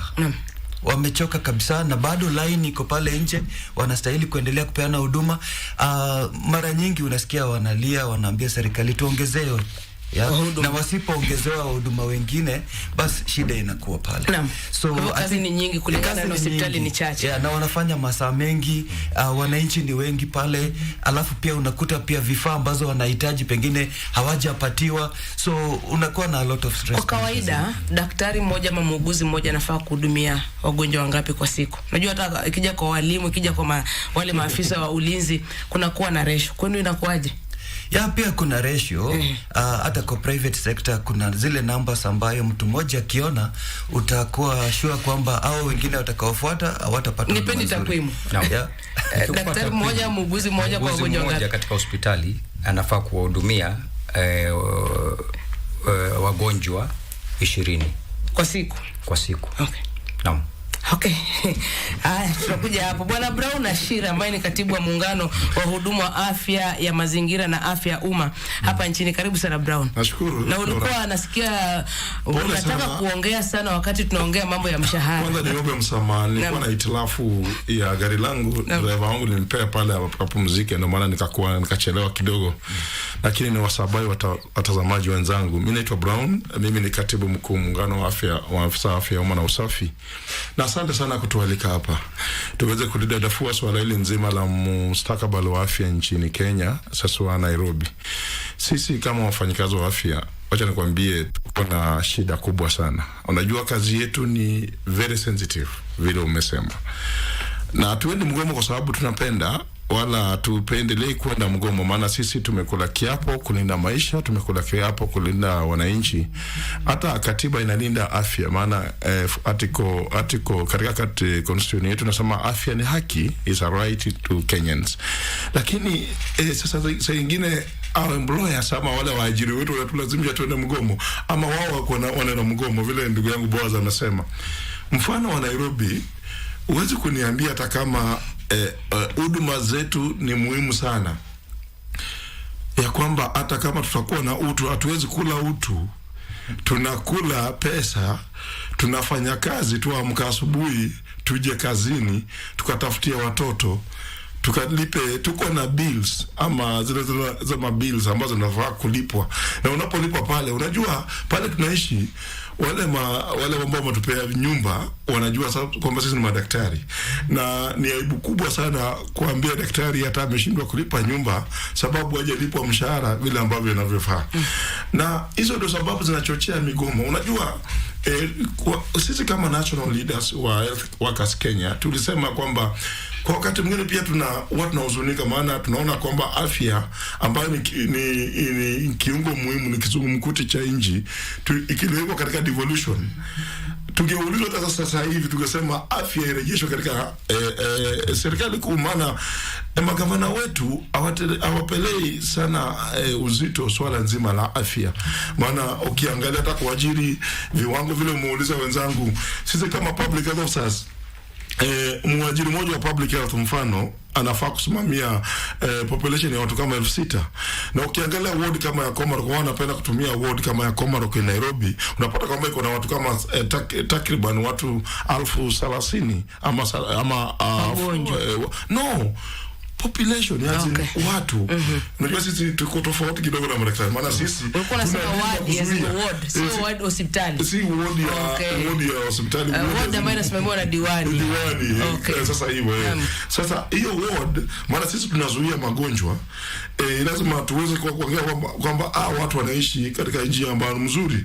Unapata sasa kama ward moja ama diwani moja iko na PHO moja, PHO moja hawezi kuhudumia watu 40,000 kwa siku moja, na maana unapata service inakuwa hafifu. Na kupata vizuri Brown, unajua umeingia kuchelewa, na ni swala ambalo wenzako pia wamegusia kwamba upo uchache wa huduma wa afya na mngependa kuongeza huduma wa afya. Lakini kuna swala ambalo pia umegusia kabla ya unapisha wenzako tena, ambalo nilikuwa pia niulize, mahali ambapo mnaketi huduma za afya katika serikali gatuzi na katika serikali kuu, wapi mambo yatafanya bora? Nakumbuka kwamba katiba ilikuja ndio gatuzi upo na tunafaa kwa tunapiga hatua mbele. Kwa sasa ukisema kwamba turejeshe huduma za afya katika serikali kuu, itakuwa na faida ninyi kama wafanyikazi wa afya, matakwa yenu yashughulikiwe, ama mwananchi ambaye anatafuta huduma anashughulikiwa ipasavyo? Ngoja nikwambie, kuna vitu tatu ambavyo ni muhimu sana kwa nchi. Kitu cha kwanza ni security ama usalama, kitu cha pili ni education ama elimu, na kitu cha tatu ni afya ama health. Ukiangalia education ama elimu na security ama usalama ilibaki katika serikali kuu, ukiangalia haina changamoto kubwa, maana kitu chote kwa serikali kuu kinasema priority huwa inawekwa pale. Lakini afya, sababu iliwekwa katika gatuzi zetu, ndio maana unaona kuna changamoto za migomo. Niko na uhakika ya kutosha ya kwamba kama tungekuwa tuko na afya katika national government, alikuwa na shida, maana tungekuwa na vifaa vya kutosha kwenye hospitali zetu, dawa ingekuwa inapeanwa vile nafaa, waajiri serikali kuu ingekuwa imekeza katika bajeti yake pesa ambazo zinatosha, hata kama kukuwa na changamoto asingekuwa kama changamoto kama zile tuko nazo. Pale Bwana Brown, nileta Bwana Boaz kidogo, msimamo wako kuhusiana swala hili, kwamba Brown anasema heri serikali kuu. Nakumbuka wakati tunazungumzia ugatuzi, hospitali zipo zimejengwa karibu na mwananchi. Labda kabla ugatuzi hospitali zilikuwepo chache, mtu ingebidi labda safiri aje Kenyatta, lakini kwa sasa labda utakuta hospitali za rufaa na ziko zingine ambazo tayari pia zinajengwa. Unasemaje kuhusu masuala ya ugatuzi na serikali kuja katika mambo ya afya? Unajua, nilivyosema hapo mbele ni kwamba ugatuzi uliletwa ili mwananchi aweze kunufaika, lakini ugatuzi huo sasa mwananchi hanufaiki. Ndiposa kwa upande mwingine nitamuunga ndugu yangu mkono ya kwamba ikiwa mwananchi ataendelea kuteseka ili hali anatozwa ushuru ambao unafaa kumshughulikia na apati ama ushuru huo hauwajibiki, ndiposa aweze kupata zile huduma anahitajika hasa za afya, basi ni heri huduma hizi ziweze kurejeshwa katika serikali kuu. Kwa sababu nikupe mfano sasa hivi, kuna yale matakwa ambayo tumeyapatiana katika waajiri wetu katika magatuzi. Matakwa hayo ni yale ambayo yamepeanwa katika zile hospitali ambazo zilibaki kwenye serikali kuu. Mbona yameweza kutimizwa lakini upande mwingine hayajatimizwa? Ukiangalia katika nyongeza ya mshahara, mbona yatekelezwe katika hospitali katika serikali kuu, lakini inapoingia katika counties inakuwa ni shida. Kwa hivyo sisi haya ndio tunauliza, kuna Mkenya wa gatuzi na kuna Mkenya wa serikali kuu. Mkenya anashughulikiwa na rais mmoja. Mkenya yuko katika nchi moja ambayo inaitwa Kenya. Na kwa hivyo lazima kila Mkenya apate services sawa. Basi wasukumeni magavana ambao afya iko chini yao. Kidogo nimlete unasemaje wewe upande wa kibinafsi na vile vile afya ya umma. Twende kwa serikali kuu, mwende kwa serikali kuu ama ugatuzi ndio suluhisho? Kuna changamoto kweli. Serikali za gatuzi miaka 15 ama inaelekea 20 scorecard yao inaonyesha wamefail. Kwa hivyo huu mwito wa kusema health ipelekwe katika national government ni muhimu. Vile ningesema ni kwamba kile muhimu ama jambo la kutaja hapa ni kwamba tunahitaji Health Service Commission. Very important. Hiyo ndio nitakana ishughulikie mambo yote ya afya. Kwa sababu hata ikikuja pale kwa national, wizara ya afya pia utakuta haina capacity ya kudeal na hawa wauguzi wote, wafanyikazi wa afya na hospitali na mambo yote ambayo yanahusu afya. Kwa hivyo inahitaji a specific commission kama Health Service Commission. Hiyo tunahitaji sana. Ukiangalia serikali za gatuzi zingine zimefanya vizuri upande wa afya. Ukienda kama Murang'a hakuna kelele, wananchi wanapata huduma zao vizuri. Ukienda asal areas northeastern na wapi kule, hatuwezi kuongea hiyo story yake, tumesikiza katika news mara mingi. Hiyo ni kumaanisha afya haifanyi kazi kabisa katika serikali za gatuzi except a few. Sasa nataka tuangalie suluhisho. Ninyi kama washikadau katika sekta ya afya, mmeketi chini labda mkawa na vikao na magavana ambao ndo tunasema presidents wa ugatuzi, mkakubaliana ama mkaeleza matakwa yenu, tunataka hivi na hivi na hivi fanyike, ili kwamba tusiwe sana sana hapo kwa migomo na kuhakikisha kwamba mpo na wahudumu wa kutosha katika hizi hospitali. Mmekuwa na mikutano kama hiyo, kila mtu dakika moja tu, wacha nianze na Bwana Boaz. Kwanza ukiangalia hata hii ya Nairobi kwanza mgomo upo. Mmekuwa na mkutano? Mgomo upo na kwa wakati mmoja gavana wetu Bwana Arthur Johnson Sakaja amekuwa ndiye msimamizi wa masuala ya labor katika uongozi wa Council of Governors. Na wakati huo ni takriban mwaka mmoja au miaka miwili iliyopita. Na matakwa haya ambayo sasa yametufanya tuko kwenye mgomo ni mambo ambayo tuliweza kujadili miaka miwili iliyopita. Kwa hivyo tunaposema kuwa lawama zote tunamwelekezea gavana, ni kwamba ikiwa yeye ndiye alikuwa msimamizi wa masuala ya labor katika uongozi wa magavana, angekuwa anayaweka kwenye paruwanja pale mezani na kusema ya kwamba haya mambo hayahusu tu kaunti ya Nairobi kwa sababu yanahusu kaunti zingine zote. Kwa nini tusijadiliane na tupate mwelekeo mwafaka ndiposa Wakenya waweze kupata zile huduma ambazo zinahitajika? Kwa hivyo umetafuta mwafaka na gavana? Tumetafuta mwafaka. Na ndio maana kwa sasa siwezi kutaja mingi kwa sababu mazungumzo yanaendelea. Na singetaka kusema yale ambayo tuliweka kwa meza, tumejadiliana, tumeafikiana yapi ni yapi ambayo yamebaki, kwa sababu itakuwa ni kuhujumu yale mazungumzo. Shikilia pale Bwana Brown. Katika capacity yako na vile vile miungano yenu, na umekuwa ukilalamika sana kwamba hawataki kuwatambua sana. Kabla uniambie kuhusu hilo lalama, mnaketi kabla tufike pale kwa dharau. Subiri kidogo kabla ufike pale kwa dharau. Mmeketi chini hata kabla ulete hizo lalama kusema kwamba mnadharauliwa, mkakuwa na mikataba miafaka kwamba tafanya hivi na hivi kuhakikisha kwamba kwenda mbele. Jamani, kunakuwa na kuainishwa kwa utendakazi katika sekta ya afya. Shida ile ambayo tuko nayo, si eti mazungumzo au watufanyi. Tunafanya mazungumzo. Tunakuwa na zile tunaronga return to work agreements. Hata kunakuwa na makubaliano. Shida ni kwamba je, hii makubaliano inakuwa implemented, inafanya kazi? Hiyo ndio swala nyeti. In fact, hiyo ndio kitu imefanya hata mgomo wa Nairobi unaendelea. Maana zile return to work agreements, mfano tunakaa naye chini tunasema tumegoma. Tunaketi na tuita vizuri, tunakuja sisi kama viongozi wa afya tunatii mwito, tunakaa chini, lakini shida ni Council of Governors na governors wetu wenyewe tunaagiri kitu ambayo wao wenyewe hawawezi kutimiza. Viongozi wetu katika counties lazima wajibike. Tukielewa na kitu Dora, wacha tutimize hiyo kitu. Na kitu ya pili ninapomaliza, kuna shida kubwa ya financing. increment zikikuja katika Afrika SRC kitoa increment, aiangalie mambo ya financing katika gatuzi zetu. Maana financing inafanywa na bunge na pale katika Ministry of Health. Unapata national government wanafanya kule, national government wanafaidika.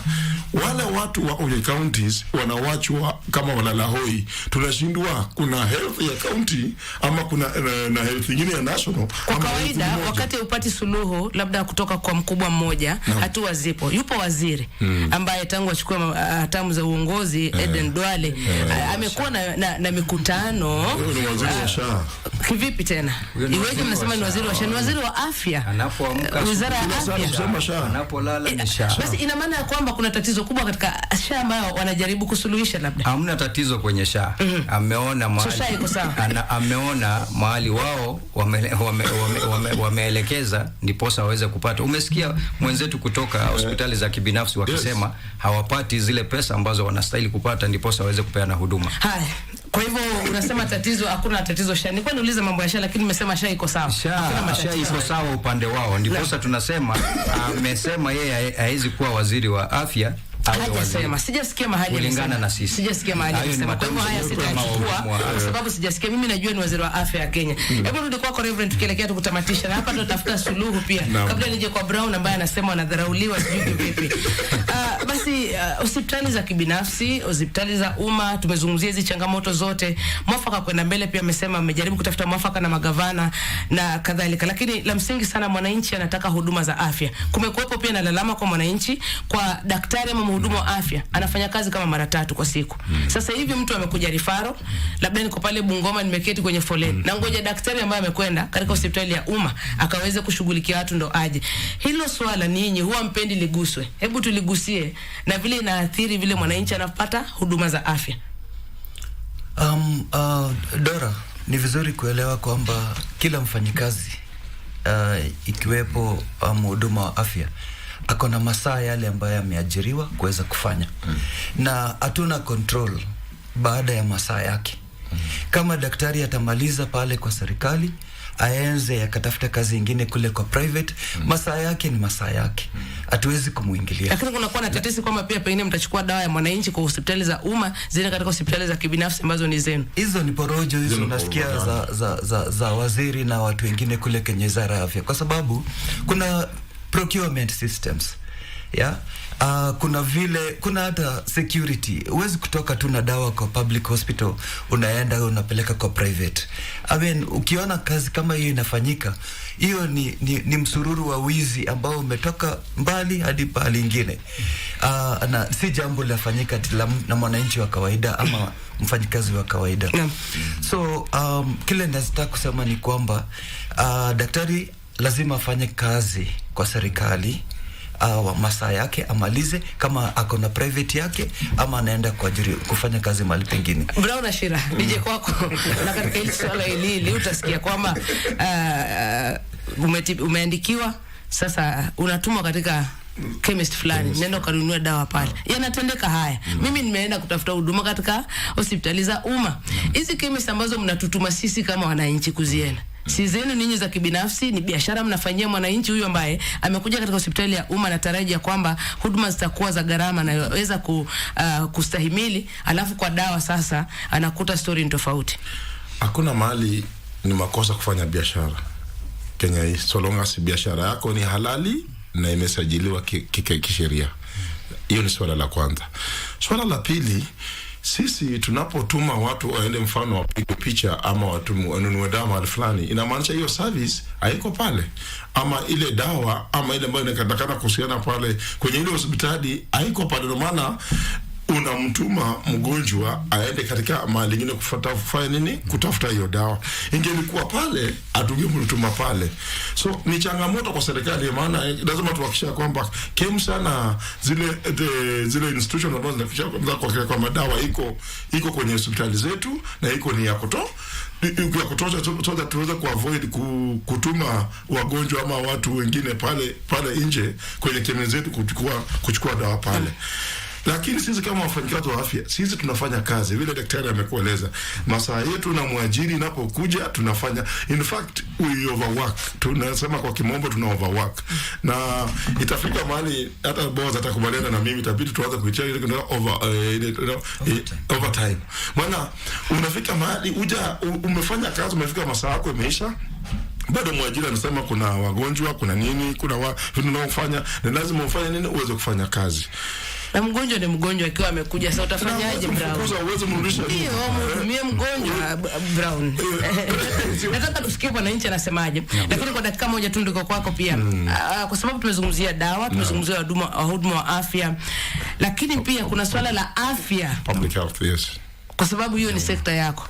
Kwanza unalalama nyingi sana kwamba mtambuliwi. Jambo la pili, tunaangalia zipo hospitali ambazo ukiingia ziko mbaya. Yani ule uchafu, harufu, yani mandhari ya mahali pale ni kuchafu sana. Hebu jitetee basi. Nashukuru. Kwanza niombe. Nataka kusema na niombe serikali kupitia kwa Wizara ya Afya ijue ya kwamba katika Kenya hii kuna vitengo mbili vya afya. Kuna afya ya kutibu na kuna afya ya kuzuia. Maana ukiangalia hata Wizara ya Afya yenyewe kuna 2 state departments ambazo zinaongozwa na PS Oluga na PS Mudhoni. Zote zinasimamia kutibu na kuzuia. Tuweze kubalance Dora. Ile shida tuko nayo Kenya ni kwamba tunawekeza sana katika kutibu na tunasahau kidogo kuzuia. Hata conference inasema kwamba tukiweza zuia magonjwa katika level 1, unapata kwamba ile pressure ambayo inakuja kwenye health facilities zetu itaweza kufanya nini? Itaweza kupungua. Ninaomba Waziri Duale, na nikisema tunadharaulia sasa kwa ubaya, maana tumeweza kutimiza all the requirements ambazo zinafaa kuweza kutambulika kisheria kulingana na Labor Relations Act. Wakati unasema kutambulika unamaanishaje? Recognition agreement. Na maanisha sheria inasema kwamba muungano unaposajiliwa unafaa employer ama mwajiri aweze kutambua kirasmi. Mfano kama umeweza uko na members wako pale kwa wizara na umetimiza hizo requirements, inafaa uweze kutambulika kirasmi, mketi chini msaini ile inatoka recognition agreement. Wizara ya Afya imekataa kutuita sisi kwenye meza, na tunaenda kuweka mgomo ile ambayo haijawahi kufanyika Kenya hii. Maana wanafikiria public health officers hatuna impact ni kubwa sana. Ukiona kutokea outbreak sahi ya corona, ya kipindupindu, kulikuwa na COVID-19, kulikuwa na mpox na vitu kama hizo. Anthrax, watu uliona juzi kwenye runinga zetu zenye watu wanakula ponda kule Murang'a. Ni jambo la kusikitisha. Maana watu wetu ni kidogo, maafisa wa afya ya umma na usafi ni wachache. Kwenye hizo hospitali umesema mambo ya kudorora katika mambo ya usafi. Hatuna, ukienda mfano Mama Lucy, kuna PHO ni moja, lakini sana ni wawili. Niambie PHO mmoja anawezaje kusimamia hospitali kama ya Kenyatta ama Mama Lucy?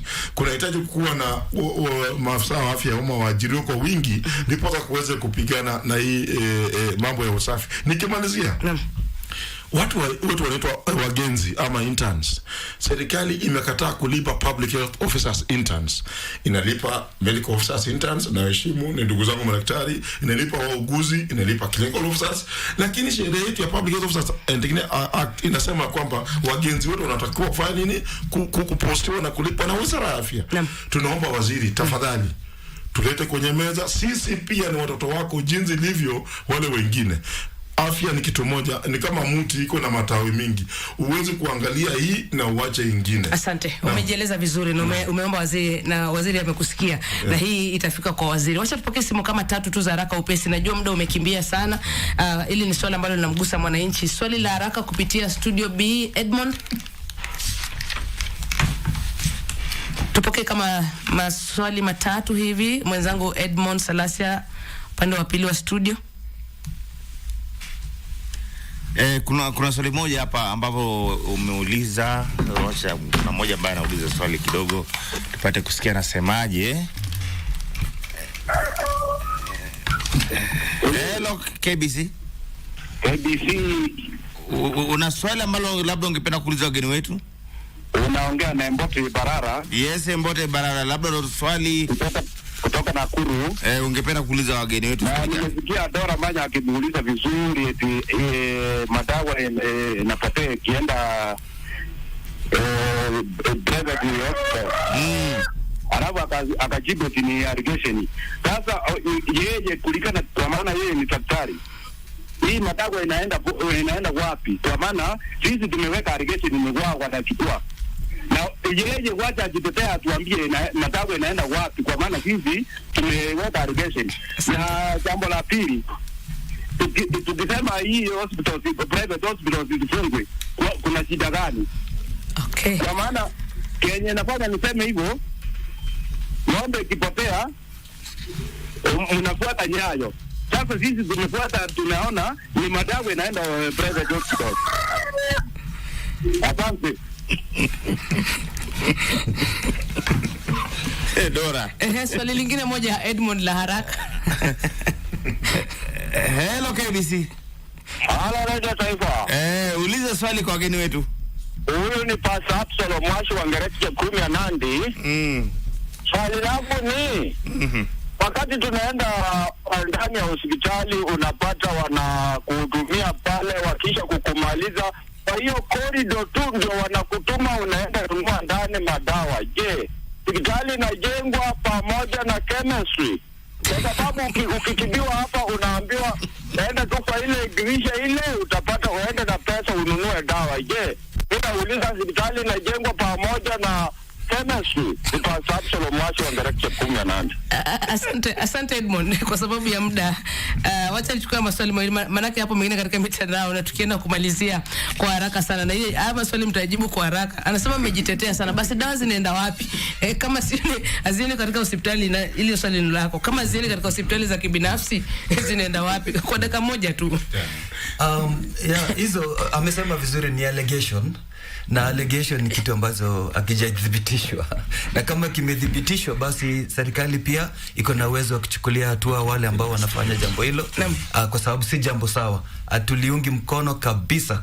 Kila hospitali nitakana ijisimamie. Asante. Boaz na Ashira.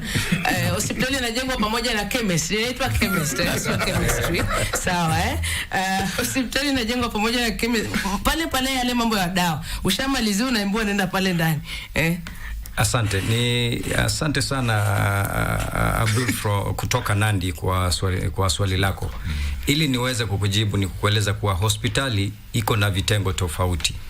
Iko mahali muuguzi atakuhudumia, kuna tabibu atakuhudumia, daktari atakuona pale, na pia kuna chumba maalum ambacho ni cha famasia, ambacho yeye kwake amesema ni chemist, lakini huwa ni famasia. Famasia pale ni posa madawa hupeana.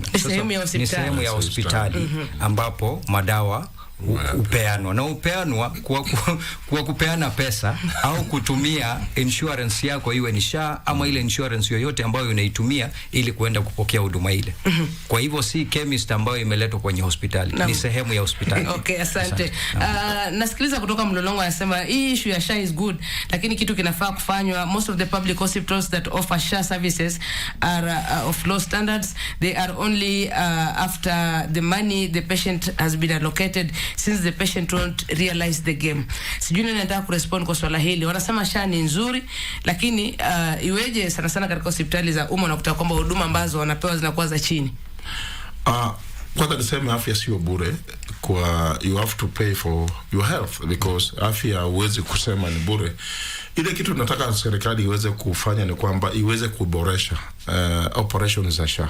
Maana serikali yenyewe ndio imepiga SHA, maana tumekuwa na a lot of negative publicity about SHA, ya kwamba SHA ifanyi kazi, na pia tuweze kuangazia kwamba kazi ya insurance ama bima ni kwamba tuweze kuweka rasilimali zetu zote pamoja, tuweze kupigana na kama kuna emergency.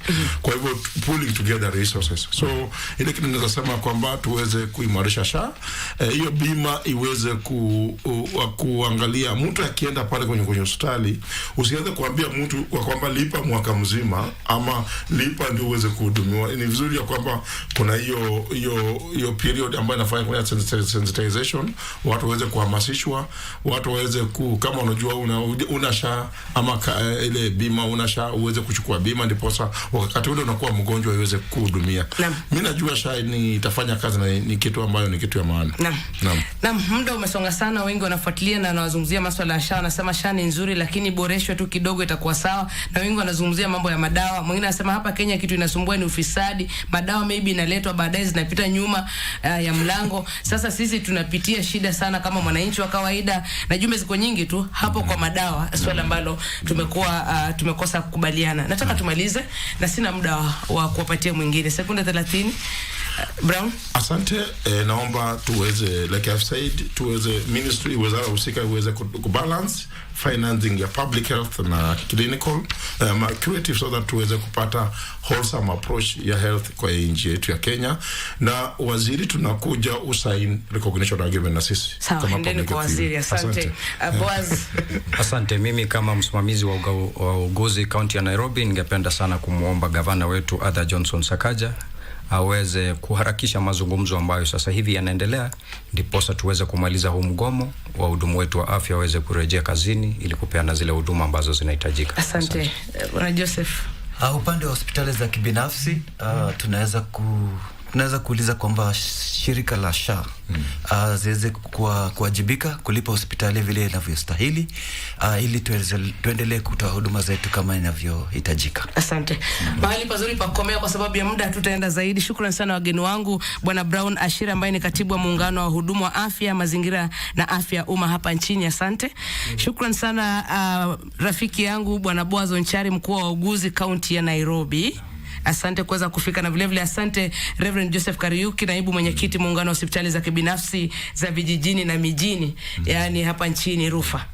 Asante. Na asante sana Dennis Chisaka, Nancy Kimuntu, wapiga picha wangu, waelekezi wangu, wote ambao wamefanikisha makala ya leo kwa sababu ya kuhakikisha kwamba tunakuwa na mjadala huu ambao unaendelea katika mitandao ya kijamii. Mimi naitwa Dora, basi na kurejesha upande wa pili wa Channel 1 sawa na KBC Radio Taifa, sauti ya Mkenya.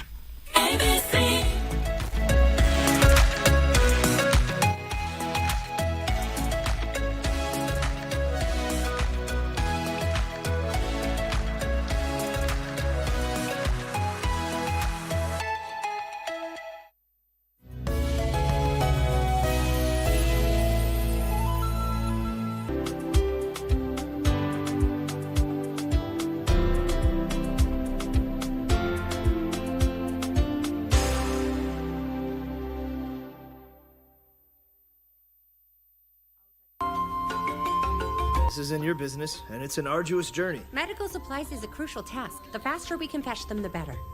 You're the most experienced in disaster rescue. When we get there, we'll all follow your lead. Yes. Do you think this can block a bullet? Dr. Pub, did you fail physics? You're expecting that to block a bullet? That's true. They're running out. We might not even have enough for tomorrow. So, have you read Love in the Time of Cholera? Think we look like that now?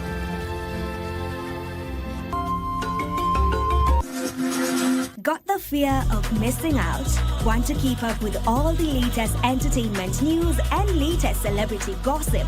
From the latest rumors to popping events to the newest fashion trends, here is where you get all the tea or juice when it comes to entertainment, and you get it served on time. All that and so much more on Grapevine every single Monday only on KBC Channel 1. Remember, if you did not see it on Grapevine, then it most probably never happened.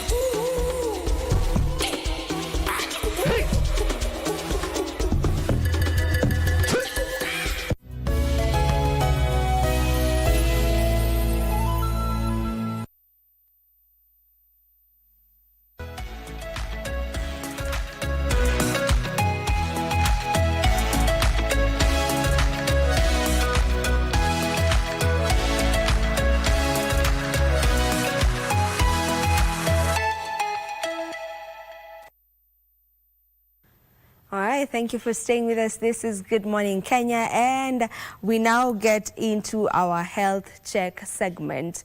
And today's conversation, as I had mentioned earlier on when we were beginning Good Morning Kenya, is on acute gastroenteritis, specifically in children. This is a condition, and we have a doctor on set who will be letting us in on this condition, letting us know what it is all about, how the symptoms look like, who exactly gets affected by this, what particular age, because we're looking at it in children and all of that. The doctor is Dr. Elegwa Lynn Ivy, and she is a medical officer at Katani Hospital. Welcome to the program. Thank you so much. I appreciate being here. All right, it's a pleasure having you on set. Let's get into this, because it sounds like a really big word, you know?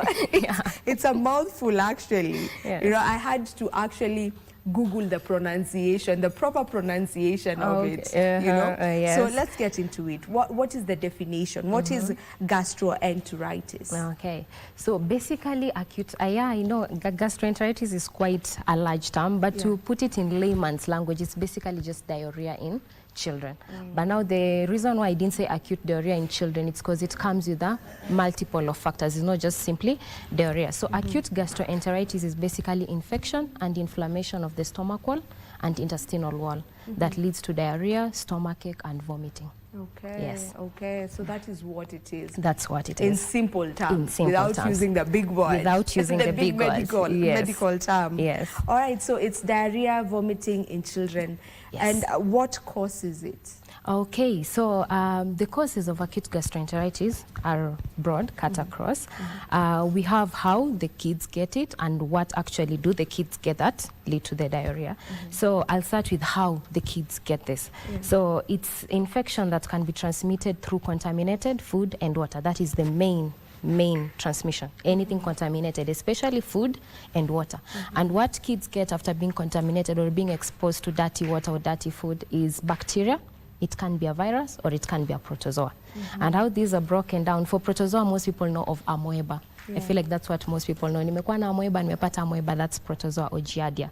And then for viruses, the one that's common in kids is rotavirus. You can have adenovirus, norovirus, but the most common in kids is rotavirus. And then for bacteria, I think this one is also very common. You have cholera, you have dysentery, you have E. coli, you have typhoid. I feel like cholera, typhoid, those are the most common here that people know about. Yes. Okay, so those are the causes. Those are the causes of this condition. Of this condition, yes. Does it have a specific age? Because when you talk about cholera, when you talk about amoeba, when you talk about typhoid, these are conditions that can also affect adults. Yes. So is there a specific age to gastroenteritis? Okay. For gastroenteritis, especially when we're talking for pediatrics, these are conditions that mostly affect kids less than 5 years. And it tends to be rampant in kids who are between 6 years to 2 years. That is where it's most rampant. But any child under 5 years can be able to get this. And we find that in Kenya, it's the #3 leading cause of mortality. After pneumonia and neonatal infections. The neonatal sepsis, the birth asphyxia, diarrhea comes in as #3 leading cause. And in Kenya, you find that in a year, you can lose up to 17,000 children. Yes, just from gastroenteritis. Yeah, so it's a condition that encompasses kids under 5 years, but it's mostly common in children between 6 months to 2 years. Is it very common? Is it rampant in the country? Yes, it's a condition that is rampant, especially if you find in endemic areas. You have people staying in the slums, you have people Mombasa region, you have Kisumu region, places where water is easily stagnant, ama people that use the water that passes through the streams or through the rivers. It's very common for them to get this poor disposal, garbage waste. If you don't dispose your garbage waste vizuri, you get it. Poor sanitation, places that don't have, you don't teach your kids that don't touch everything, don't lick everything.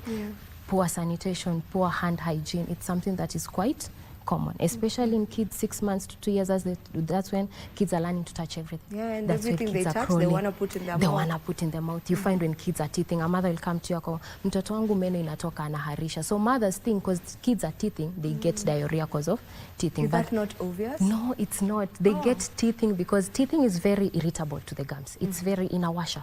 It's very irritable. That's why you get puppies dying around that time when they're teething. So with small kids, what happens is due to that irritation, they want to soothe it with anything possible. So they pick up stuff and bite, chew on it, nibble on it. And that when that happens, infection. Because it's something contaminated, it's something dirty. When kids are crawling, they're touching everything. They're licking everything. When kids are learning to walk, they want to touch everywhere.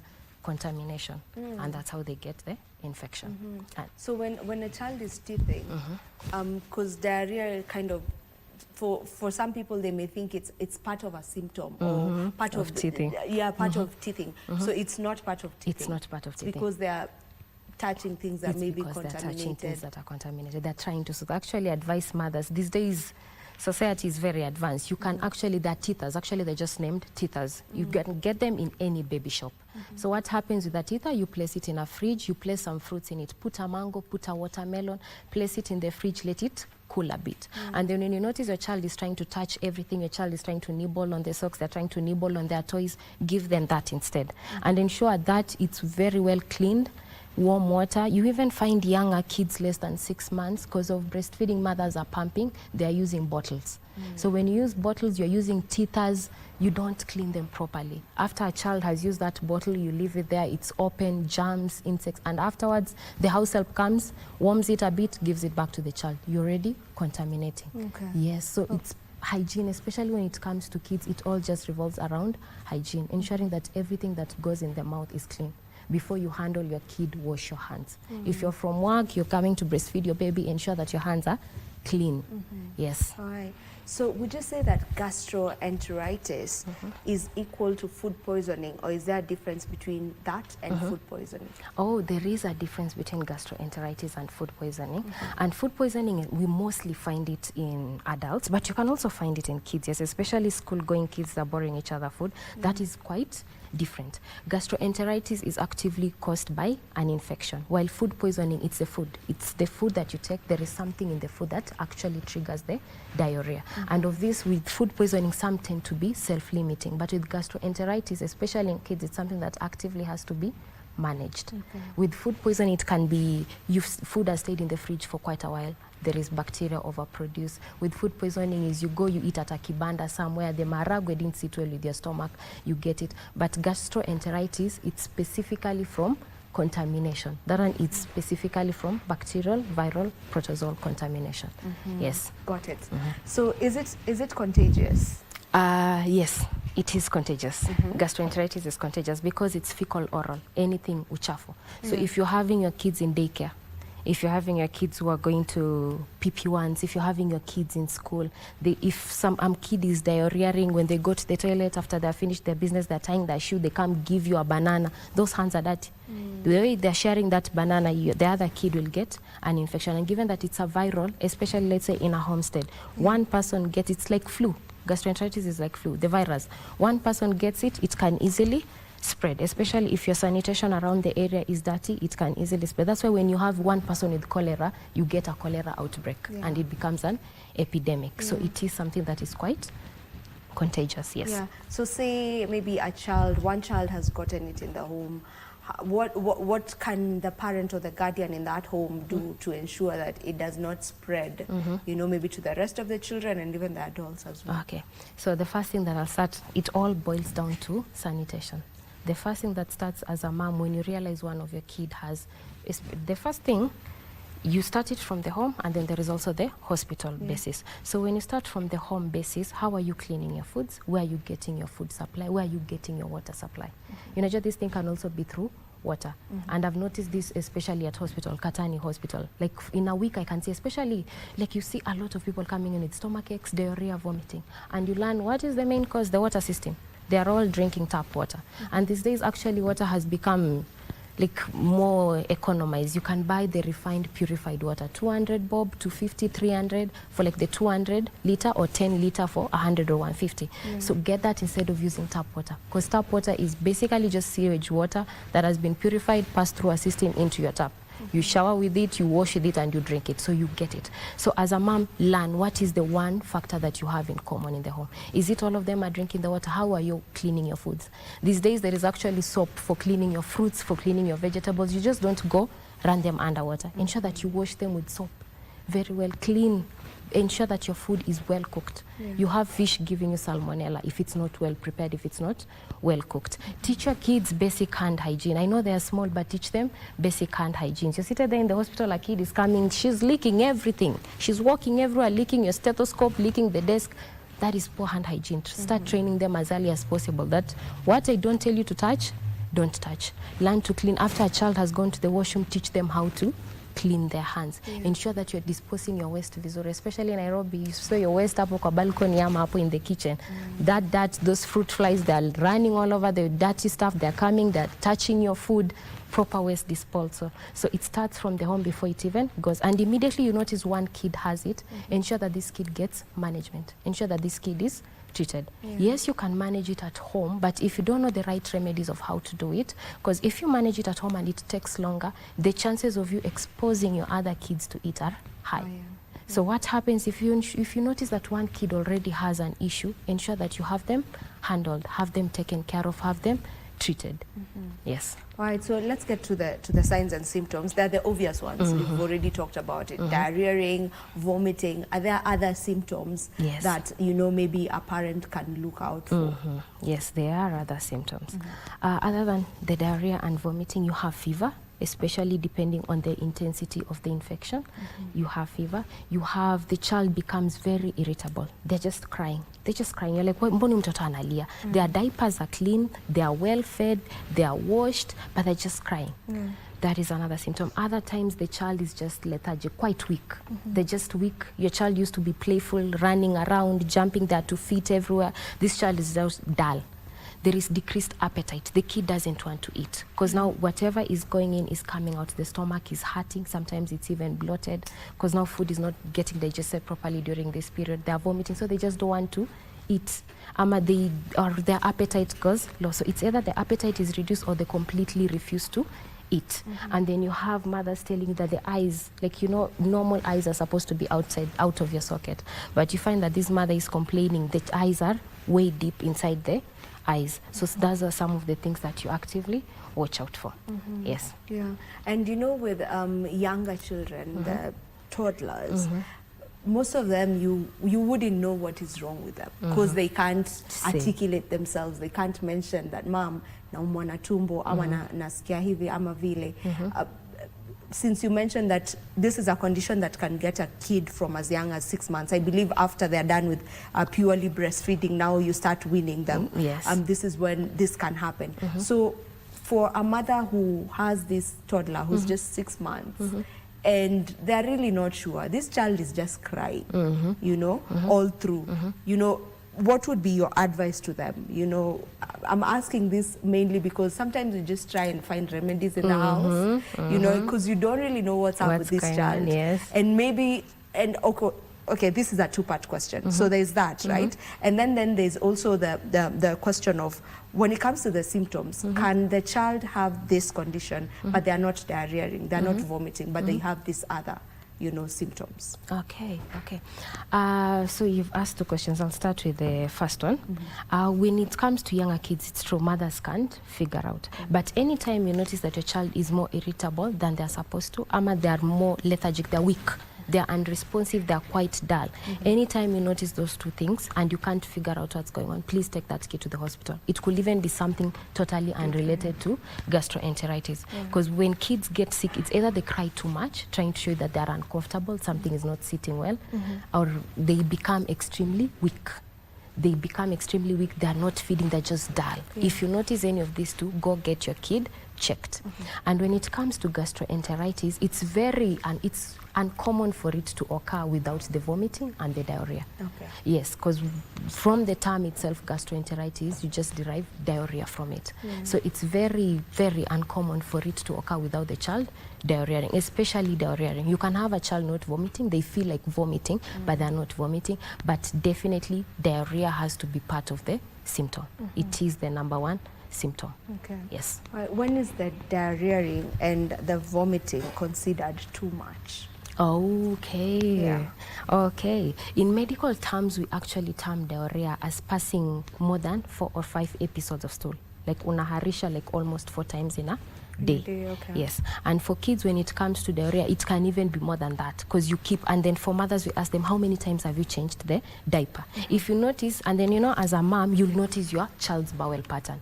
You know that ikifika this time round, that's the time the nanny changes the diaper. After feeding, before feeding, at noon. You can notice the timings of how often do you change the diaper, and you can notice how, because kids' stool is still loose. It's not watery loose, but it's still loose. But you can be able to notice a difference. So that's why we tell mothers to be very, because all this comes down to the mother. Be very, very keen with your kid. And kids are different. So ensure with each kid that you're having, you're very keen to notice the bowel patterns. You used to change their diapers 3 times a day or 2 times a day, but now it's much more frequent. You're giving them food they're not feeding. Anytime you touch their tiny little belly, it's like the child winces or cries or tries to like show that something is off. Yes, that is. And vomiting, it like normally a child is not supposed to vomit. When you feed a child will burp.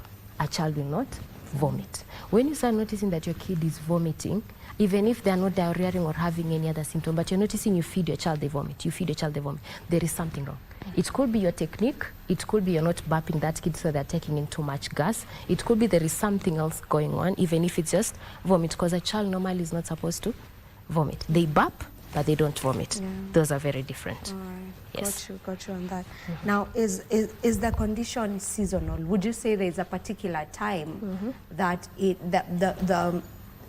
spikes? Okay. That you get more patients coming in for that? Okay.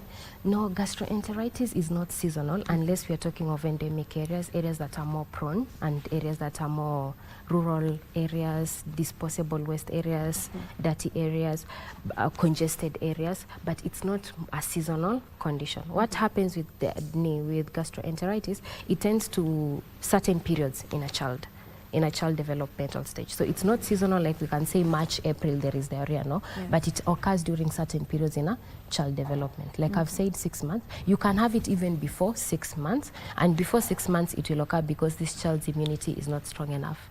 Their gut is still adjusting to getting breast milk. Maybe you're using, the way I've said, you're using bottles to feed this child, you're not cleaning them properly. Now that can be before 6 months, but mostly it's common between 6 months to 2 years, because the developmental stage milestones. When the child is teething, you'll tend to have more kids coming in with diarrhea. When the children are crawling at around 8 months to 9 months, you tend to have this. When the child starts learning to walk, 11, 12 months to even more than 12 months, you tend to have kids coming in with this condition. So I won't strictly say that it has a specific season, like the way we do have flu seasons, no. But during children's developmental or milestone stages, you do have certain times when they come in more prone to diarrhea, to gastroenteritis. Yes. Is it life-threatening? Yes, yes, gastroenteritis is life-threatening. It is life-threatening. That's why we have it at number 3, causing mortality, and that's why there is actually vaccination. Kids get vaccinated between 6 weeks to 10 weeks for rotavirus vaccine. So it is life-threatening. And why am I saying it's life-threatening? Because especially for younger kids, less than 6 months, diarrhea is subcategorized into 3. You can have a kid coming in shock. This is a child mwenye, they have diarrhea, they have vomited to the extent they're unconscious. Their pulses are weak. If you feel on them, the extremities, they're very cold, the eyes are deep, their skin is dry. So they come in at that level, shock, whereby there is decreased blood flow into the system. And why is that? Because infants, 75 to 80% of their body is made up of water. And when you come to children, 65 to 70% is made up of water. For adults, it's 60%. So if you have a child whose body mass is 75 to 80% water, and they're vomiting and diarrhea, meaning they're losing all that water, what is left in the body? So you have a child coming in shock. And when kids come in shock, it actually becomes a pediatric emergency. This is a child who has to be actively managed with a 1-to-1 nurse ratio, doctor monitoring every minute, every second. You have to place 2 to even 3 lines to actively rehydrate, because you have these kids dying. If you don't actively manage it within the first few hours, you have this kid succumbing. And why do they die? Because of the dehydration. They're just losing so much fluids. And basically kids, all their bodies made up of fluids. All they're drinking is breast milk. You can't say they won't drink breast milk, they drink something else. They're just breastfeeding. So it is life-threatening. And then after shock, you have severe dehydration. Severe dehydration is whereby the pulse is weak, this child is not feeding, they're extremely, they're responsive, but at a very weak rate. And for such kids, you have to actively have them on IV medications. You have to actively restart their system. So it is life-threatening, something that mothers shouldn't take lightly, because you have mothers buying their time. Tota anaharisha, you try your herbal medicine, you try something, you try. No, if you get to the point and you are seeing your child is worsening, the situation is worsening, the situation is worsening, they are vomiting more than they are feeding, they're rearing, you even notice, you look at the pamper, you're not noticing urine. This child, there is nothing left in the system. So everything little that they have, they're what? They're losing. And they're mostly losing salts, they're losing electrolytes, they're losing sugars. And that's what makes up your system's metabolism. So it is life-threatening. Yes. All right. You know, I want to still stay on the point of dehydration. Can a parent tell that my child is dehydrated? I know that you've mentioned a couple of, you know, maybe symptoms to know that this child is actually dehydrated. Is there more to it? Yes, yes, a parent can tell, but this is more with older children than with younger children. When a child is excessively thirsty, they just keep asking for water over and over and over. You notice that their skin is quite dry or sluggish. You try pull it, or when you're applying oil, you notice that you pull and it takes longer for it to go back. And this is different. Dry skin for diarrhea is different from dry skin for eczema, because I do know kids get eczema, but this one, it's like you can notice the whole body looks dryish, whitish. If you notice the urine, you're changing diapers, you're not seeing any urine on the diaper. Yes, there is no stool, or maybe you changed two diapers before that was full of stool, loose stool, watery stool. This time around you're changing, you're not noticing any urine. You keep changing, you're not noticing any urine.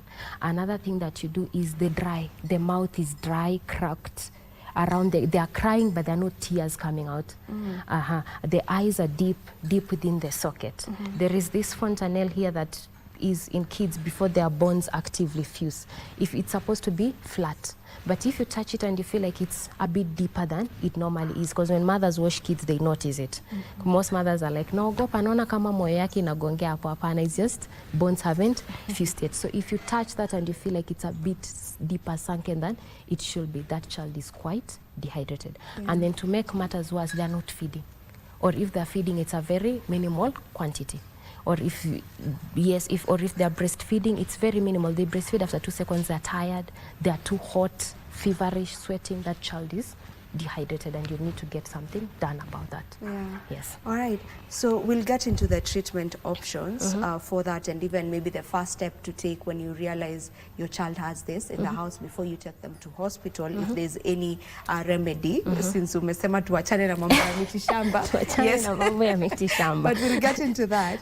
But I want to get back to the point where you mentioned that this is the third leading cause of death in children.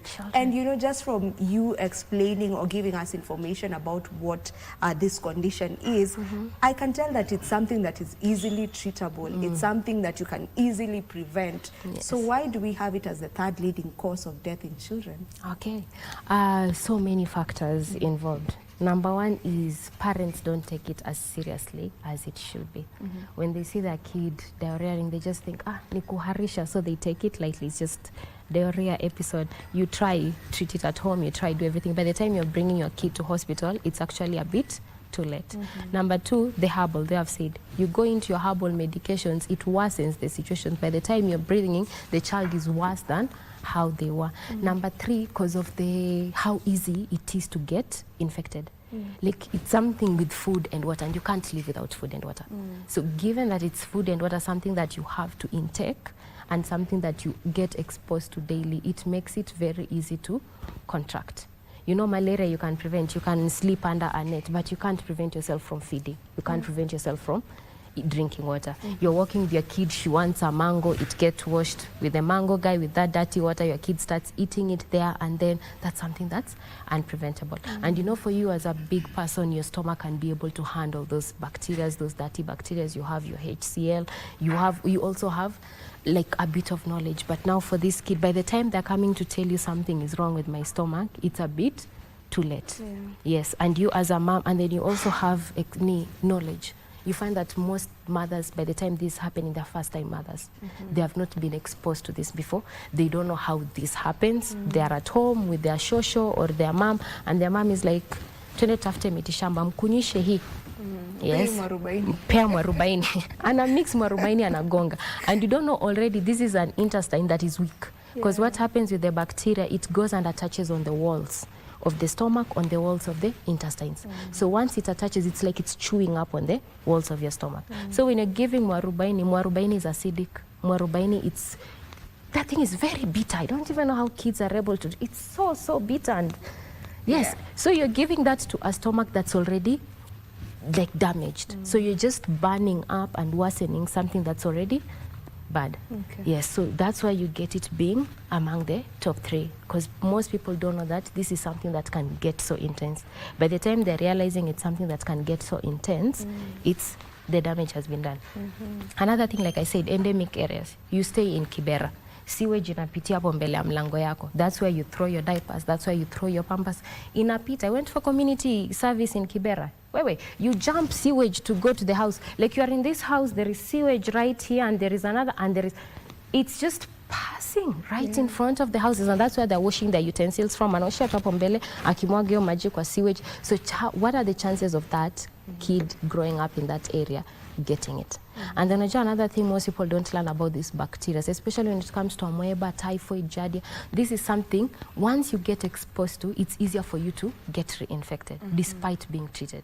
It's like a giant that will treat, it will cure, or it goes sleep, and then immediately you take something that is dirty or bad, it goes and recurs and awakens it. And then for kids, like I've said, kids, their immunity is very weak. They're still young, they're still tiny, their body is still trying to figure out, do I like this, do I not like this, does this sit well with me? Yes, by the time this kid is coming to that level, they're getting infected over and over. Your child has had diarrhea almost 3 to 4 times in a year. Chances of them getting it, because their gut is also still weak, is very high. Yes, and then this thing that mothers do when it comes to breastfeeding, exclusively breastfeed for 6 months. There is a reason why it's exclusive for 6 months. There is a reason why they didn't say when mtoto akisikia njaa at 5 months give food. It's strictly for 6 months, because all they're eating is you. So if your nutrition is not proper, the child's nutrition is not proper. And your breast milk contains everything to fight infection in this baby. So that thing of trying to wean early or giving none, unless you've been actively advised to give none, don't go for that option, because you're just predisposing your child's gut to conditions that they later affect them and you don't even know about it. Yes. All right. Okay, so a child has already gotten it or is infected, has gastroenteritis. What's the first step the mother or the parent or guardian who's in charge of this child should take? What step do I take immediately? You know, after I notice all the symptoms that you've gotten to talk about, including dehydration and all of that, what should be my first step? Okay. First step depends with timing. You can notice these things saa 6 usiku. You are uko ndani, you can't be able to get a vehicle to get you to town. The first thing you do at that point, breastfeed. Try, as I know they don't want to, they are refusing, but try even that little it will go a long way. Because we're just trying to prevent this child being dry without anything, and they are losing. Because what causes death is the dehydration, the loss of water, the loss of fluids, the loss of electrolytes. That's what causes the death, not the diarrhea itself, what they are losing. So try breastfeed, try get something in this child. The second thing that you can do is clean water. Boil some water. Children don't drink cold water. Boil some water, let it cool, settle at room temperature, sieve it vizuri, give it to this child, and ensure the bottle that you're using is clean. These days there are these containers that can, I want to say pasteurize, but I feel like that's the wrong term. Like they can sanitize, like you can sterilize it. Thank you, that's the word I'm looking for. You can sterilize. There are containers for sterilizing bottles. Put your container in there, have it sterilized. If you're in an environment that you can't buy that, boil them. Warm water, soak your containers in there, wash it vizuri, squeeze it. There are even some tablets that you actively use to wash those containers. You don't use soap. You soak it with that tablet, have it clean, and then wash. Because milk tends to coat Even when you make tea, if you don't wash that sufuria vizuri, you'll find that the milk has coated around that. Yes, it does. This, yes. So ensure that it's clean as possible. Put them somewhere nice to dry. Let them dry completely. Have your clean water, let this child drink. If you're next to a chemist, if you can access a chemist, get ORS, oral rehydration solution. Let them drink that as much as possible because that's what's going to help this child. Why is it important, the ORS? Okay, ORS is important because of what it contains. ORS contains salts, the nice salts, the sodium, the potassium, the phosphorus. It contains sugars, it contains, and then, you know, it comes as a sachet, powder. So that's what's in the powder. And then you have to dilute it with water. So the water helps all these things get down. Number one, you're making the child drink water because they need that, they're losing. Number two, when you're diarrheaing, you're vomiting, you're not feeding, your blood glucose goes low because there is nothing your body is working with. It has depleted its store, so you start having low glucose. So you have sugar in that. Your salts, your sodium, your potassium, why are these important? This is what helps your cells function. How your cells work, the metabolism of your body, how things move in and out of your cell is sodium, potassium. That's what helps. So that's why we keep insisting on giving ORS. All the three components actively help for rehydration purposes. So if you can be able to get that, get. Although we don't advise for mothers to treat this at home, because for the ORS you have to calculate it depending on the level at which the child comes in. Because I told you the child can come in shock, where they're completely unresponsive. You have to actively administer fluids.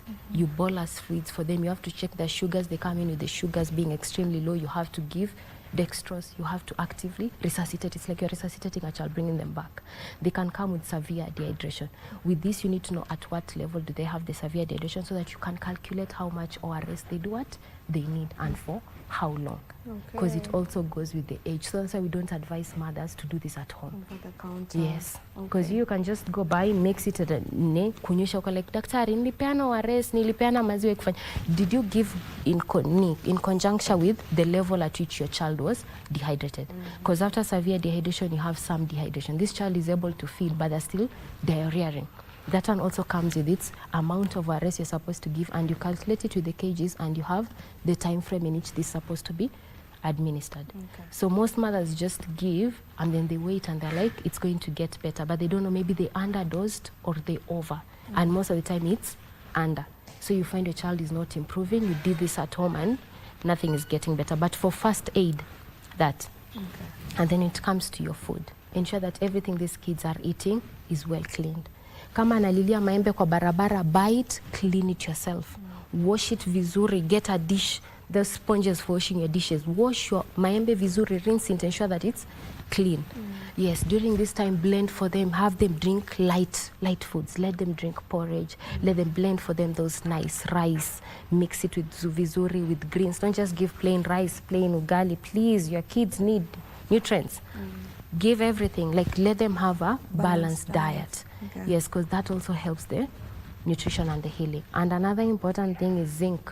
So you'll find most mothers giving something that is less than what is needed. Yes, but that's what they can do firsthand at home. All right, so that's the immediate, like, first step, first aid for that.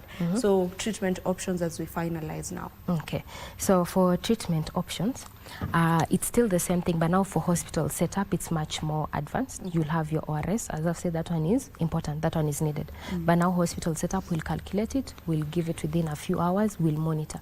And then we have to reassess so that we know where your child lies. The second option is fluids. You have to give fluids. The third option is you have to check their sugars. If their sugars is low, you have to substitute for that. Another option that comes in, zinc. I'd also touched based on that. Zinc is very necessary. And why is zinc necessary? Because zinc helps the immunity. It will help boost immunity in this child.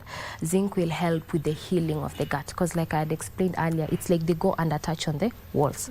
And so it's like leaving wounds on the walls of the stomach. So what zinc does, it allows actively for the healing of that gut. And zinc also reduces the days in which the child will diarrhea. Number 3, ensure that your kids get immunized, because rotavirus is the main cause. Yes, rotavirus is the main cause. So ensure that your kids get immunized at 6 weeks, at 10 weeks. Ensure that your kids have been immunized for this. Yes, and then yes. You were to say something? Yes, and then when it comes to testing, for gastroenteritis in kids, we don't mostly test, because once you test the stool, most of the time you'll find that like the stool won't capture anything, but it is advisable, especially for older kids who are more than 2 years, because I've said this is a condition that causes mortality in kids less than 5 years. Yes, so kids more than 2 years to 5 years, check their stool. You can find that it can be something else causing. You can find it can be amoeba, it can be giardia, it can be cholera, maybe they're from a cholera endemic zone, and then also know where this patient's from. So if you know where the patient is from, you can also be able to educate them about it. Yes, so if you test, you find whichever bacteria is, then you can give a specific antibiotic depending on the specific bacteria that is affecting the kid. Okay. Yes. All right, we need to finalize the conversation. Maybe is there a mistake that you feel parents keep making over and over? Okay. I think two mistakes. Number one is lack of knowledge. Most moms, especially for first moms, and depending on the areas where they're from, they don't take it as seriously as it needs to. And then the thing, mitishamba, please, I've seen so many kids die because of this mitishamba issue. Stop trying to treat something that you actively don't understand. These days we have SHA. Have your kid registered under SHA, have them let someone who is a bit more equipped with the knowledge to that tell you what is going on. Yes, so I feel like that's the first mistake, lack of knowledge and trying to self-medicate with things that are not appropriate. And the next thing is hygiene. I know moms, after having kids, you're tired, you're exhausted, you're trying to juggle a newborn, the crying, the sleeping hours, learning to change diapers, but try make it as sanitary as possible. Even if you're alone, try at least the foods you're eating, try at least the bottles you're using for this child that are as clean as possible, and wean until your 6 months are up. If you don't have breast milk, talk to someone, go see a doctor, be put on supplements that can help you increase milk production. There's actually medications that do help increase milk production. There is natural.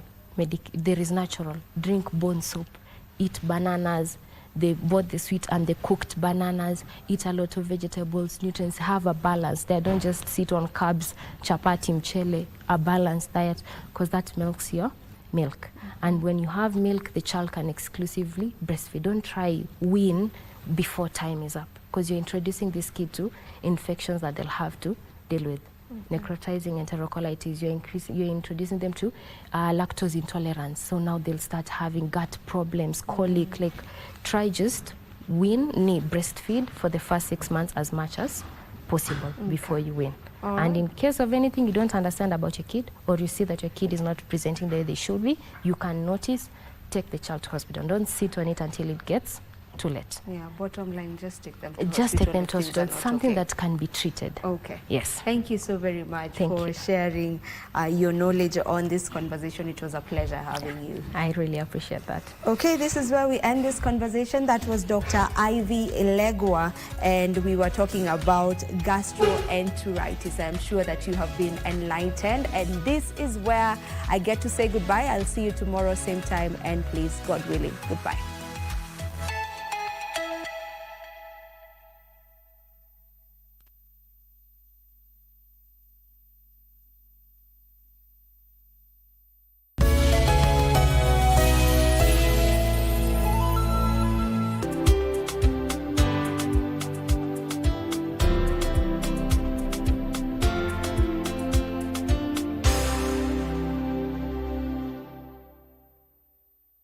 Looking to advertise on KBC? KBC announcement services are now available on eCitizen.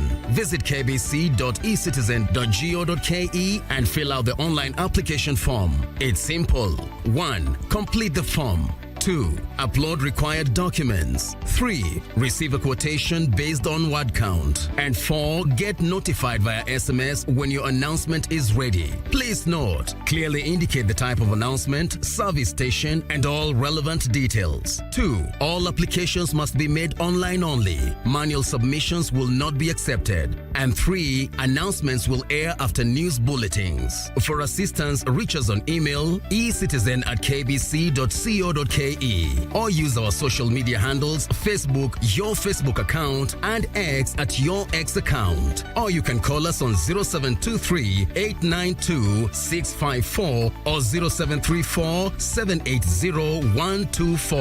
KBC announcements. Simple, fast, and digital.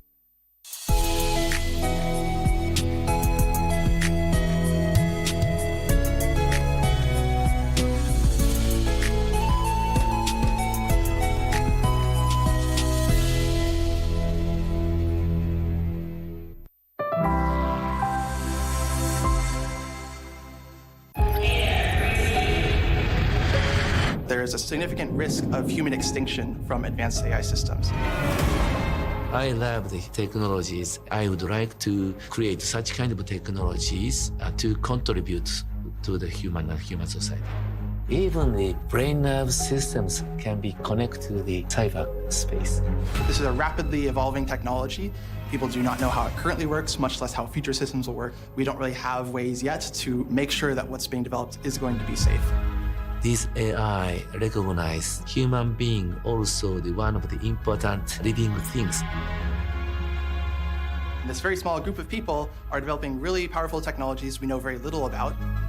People's concerns about generative AI wiping out humanity stem from a fear that, if left unchecked, AI could potentially develop advanced capabilities and make decisions that are harmful to humans. As the world grapples with the implications of this rapidly evolving field, one thing is certain: the impact of AI on humanity will be profound.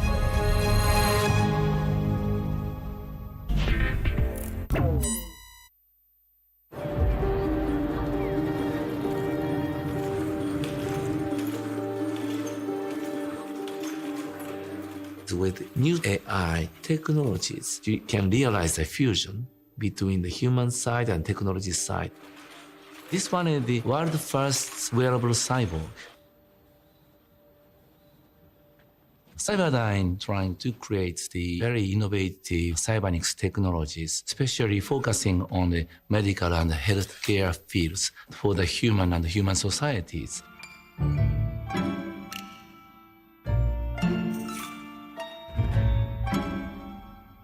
My name is Yoshiyuki Sankai. So I'm a professor of University of Tsukuba, Japan, and also the CEO of Cyberdyne. Let's create the bright futures for the human and human societies with such kind of AI systems.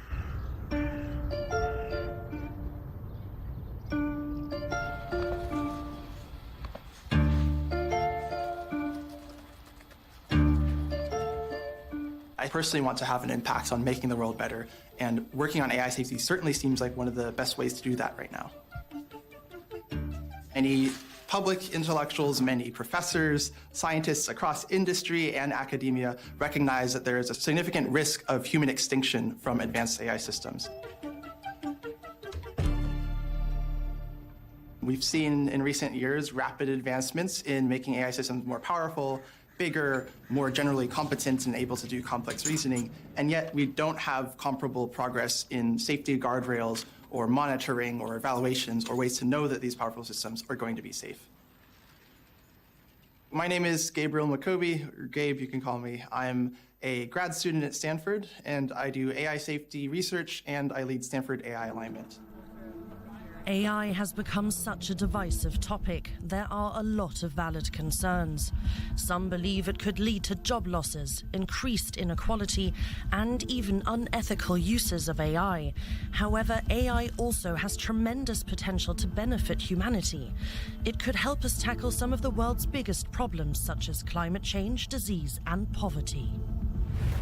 How to detect the very important human's intention signals from the brain to the peripherals. If the human wish to move, then the brain generates the intention signals. These intention signals transmitted through the spinal cord, motor nerve to the muscle. Then finally, we can move. Health systems and humans always work together. 20 countries now use these devices as a medical device.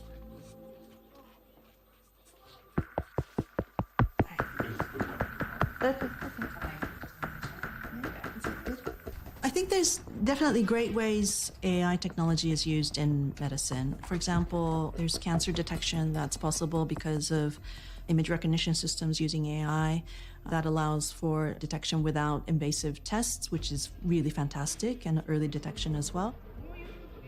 No technology is inherently good or evil. It's only humans who are doing this.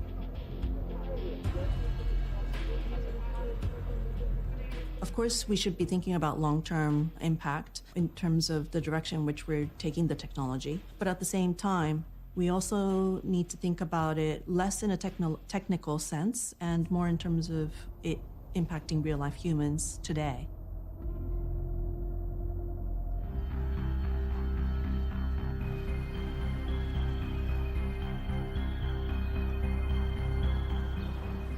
Maybe the top use case of AI will be making money. You might see a lot of people being defrauded of money. You might see a lot of attacks on public infrastructure, threats against individuals in order to extort them. It could be a wild west of digital cyber attacks in the coming years.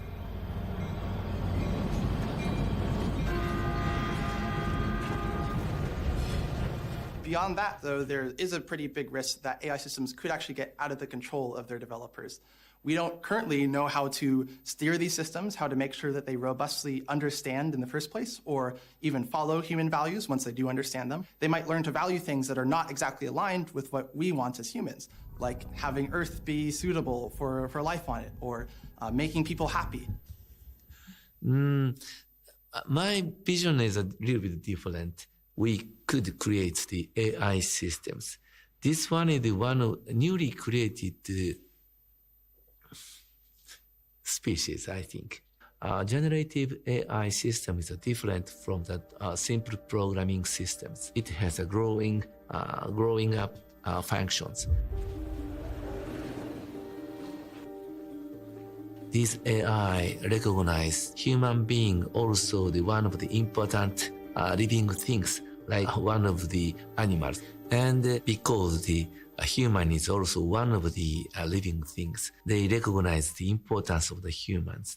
They try to keep our societies, our cultures, and circumstances. We human beings have some problems, aging problems or disease and accident. AI systems or some technologies with AI systems will support the some functions.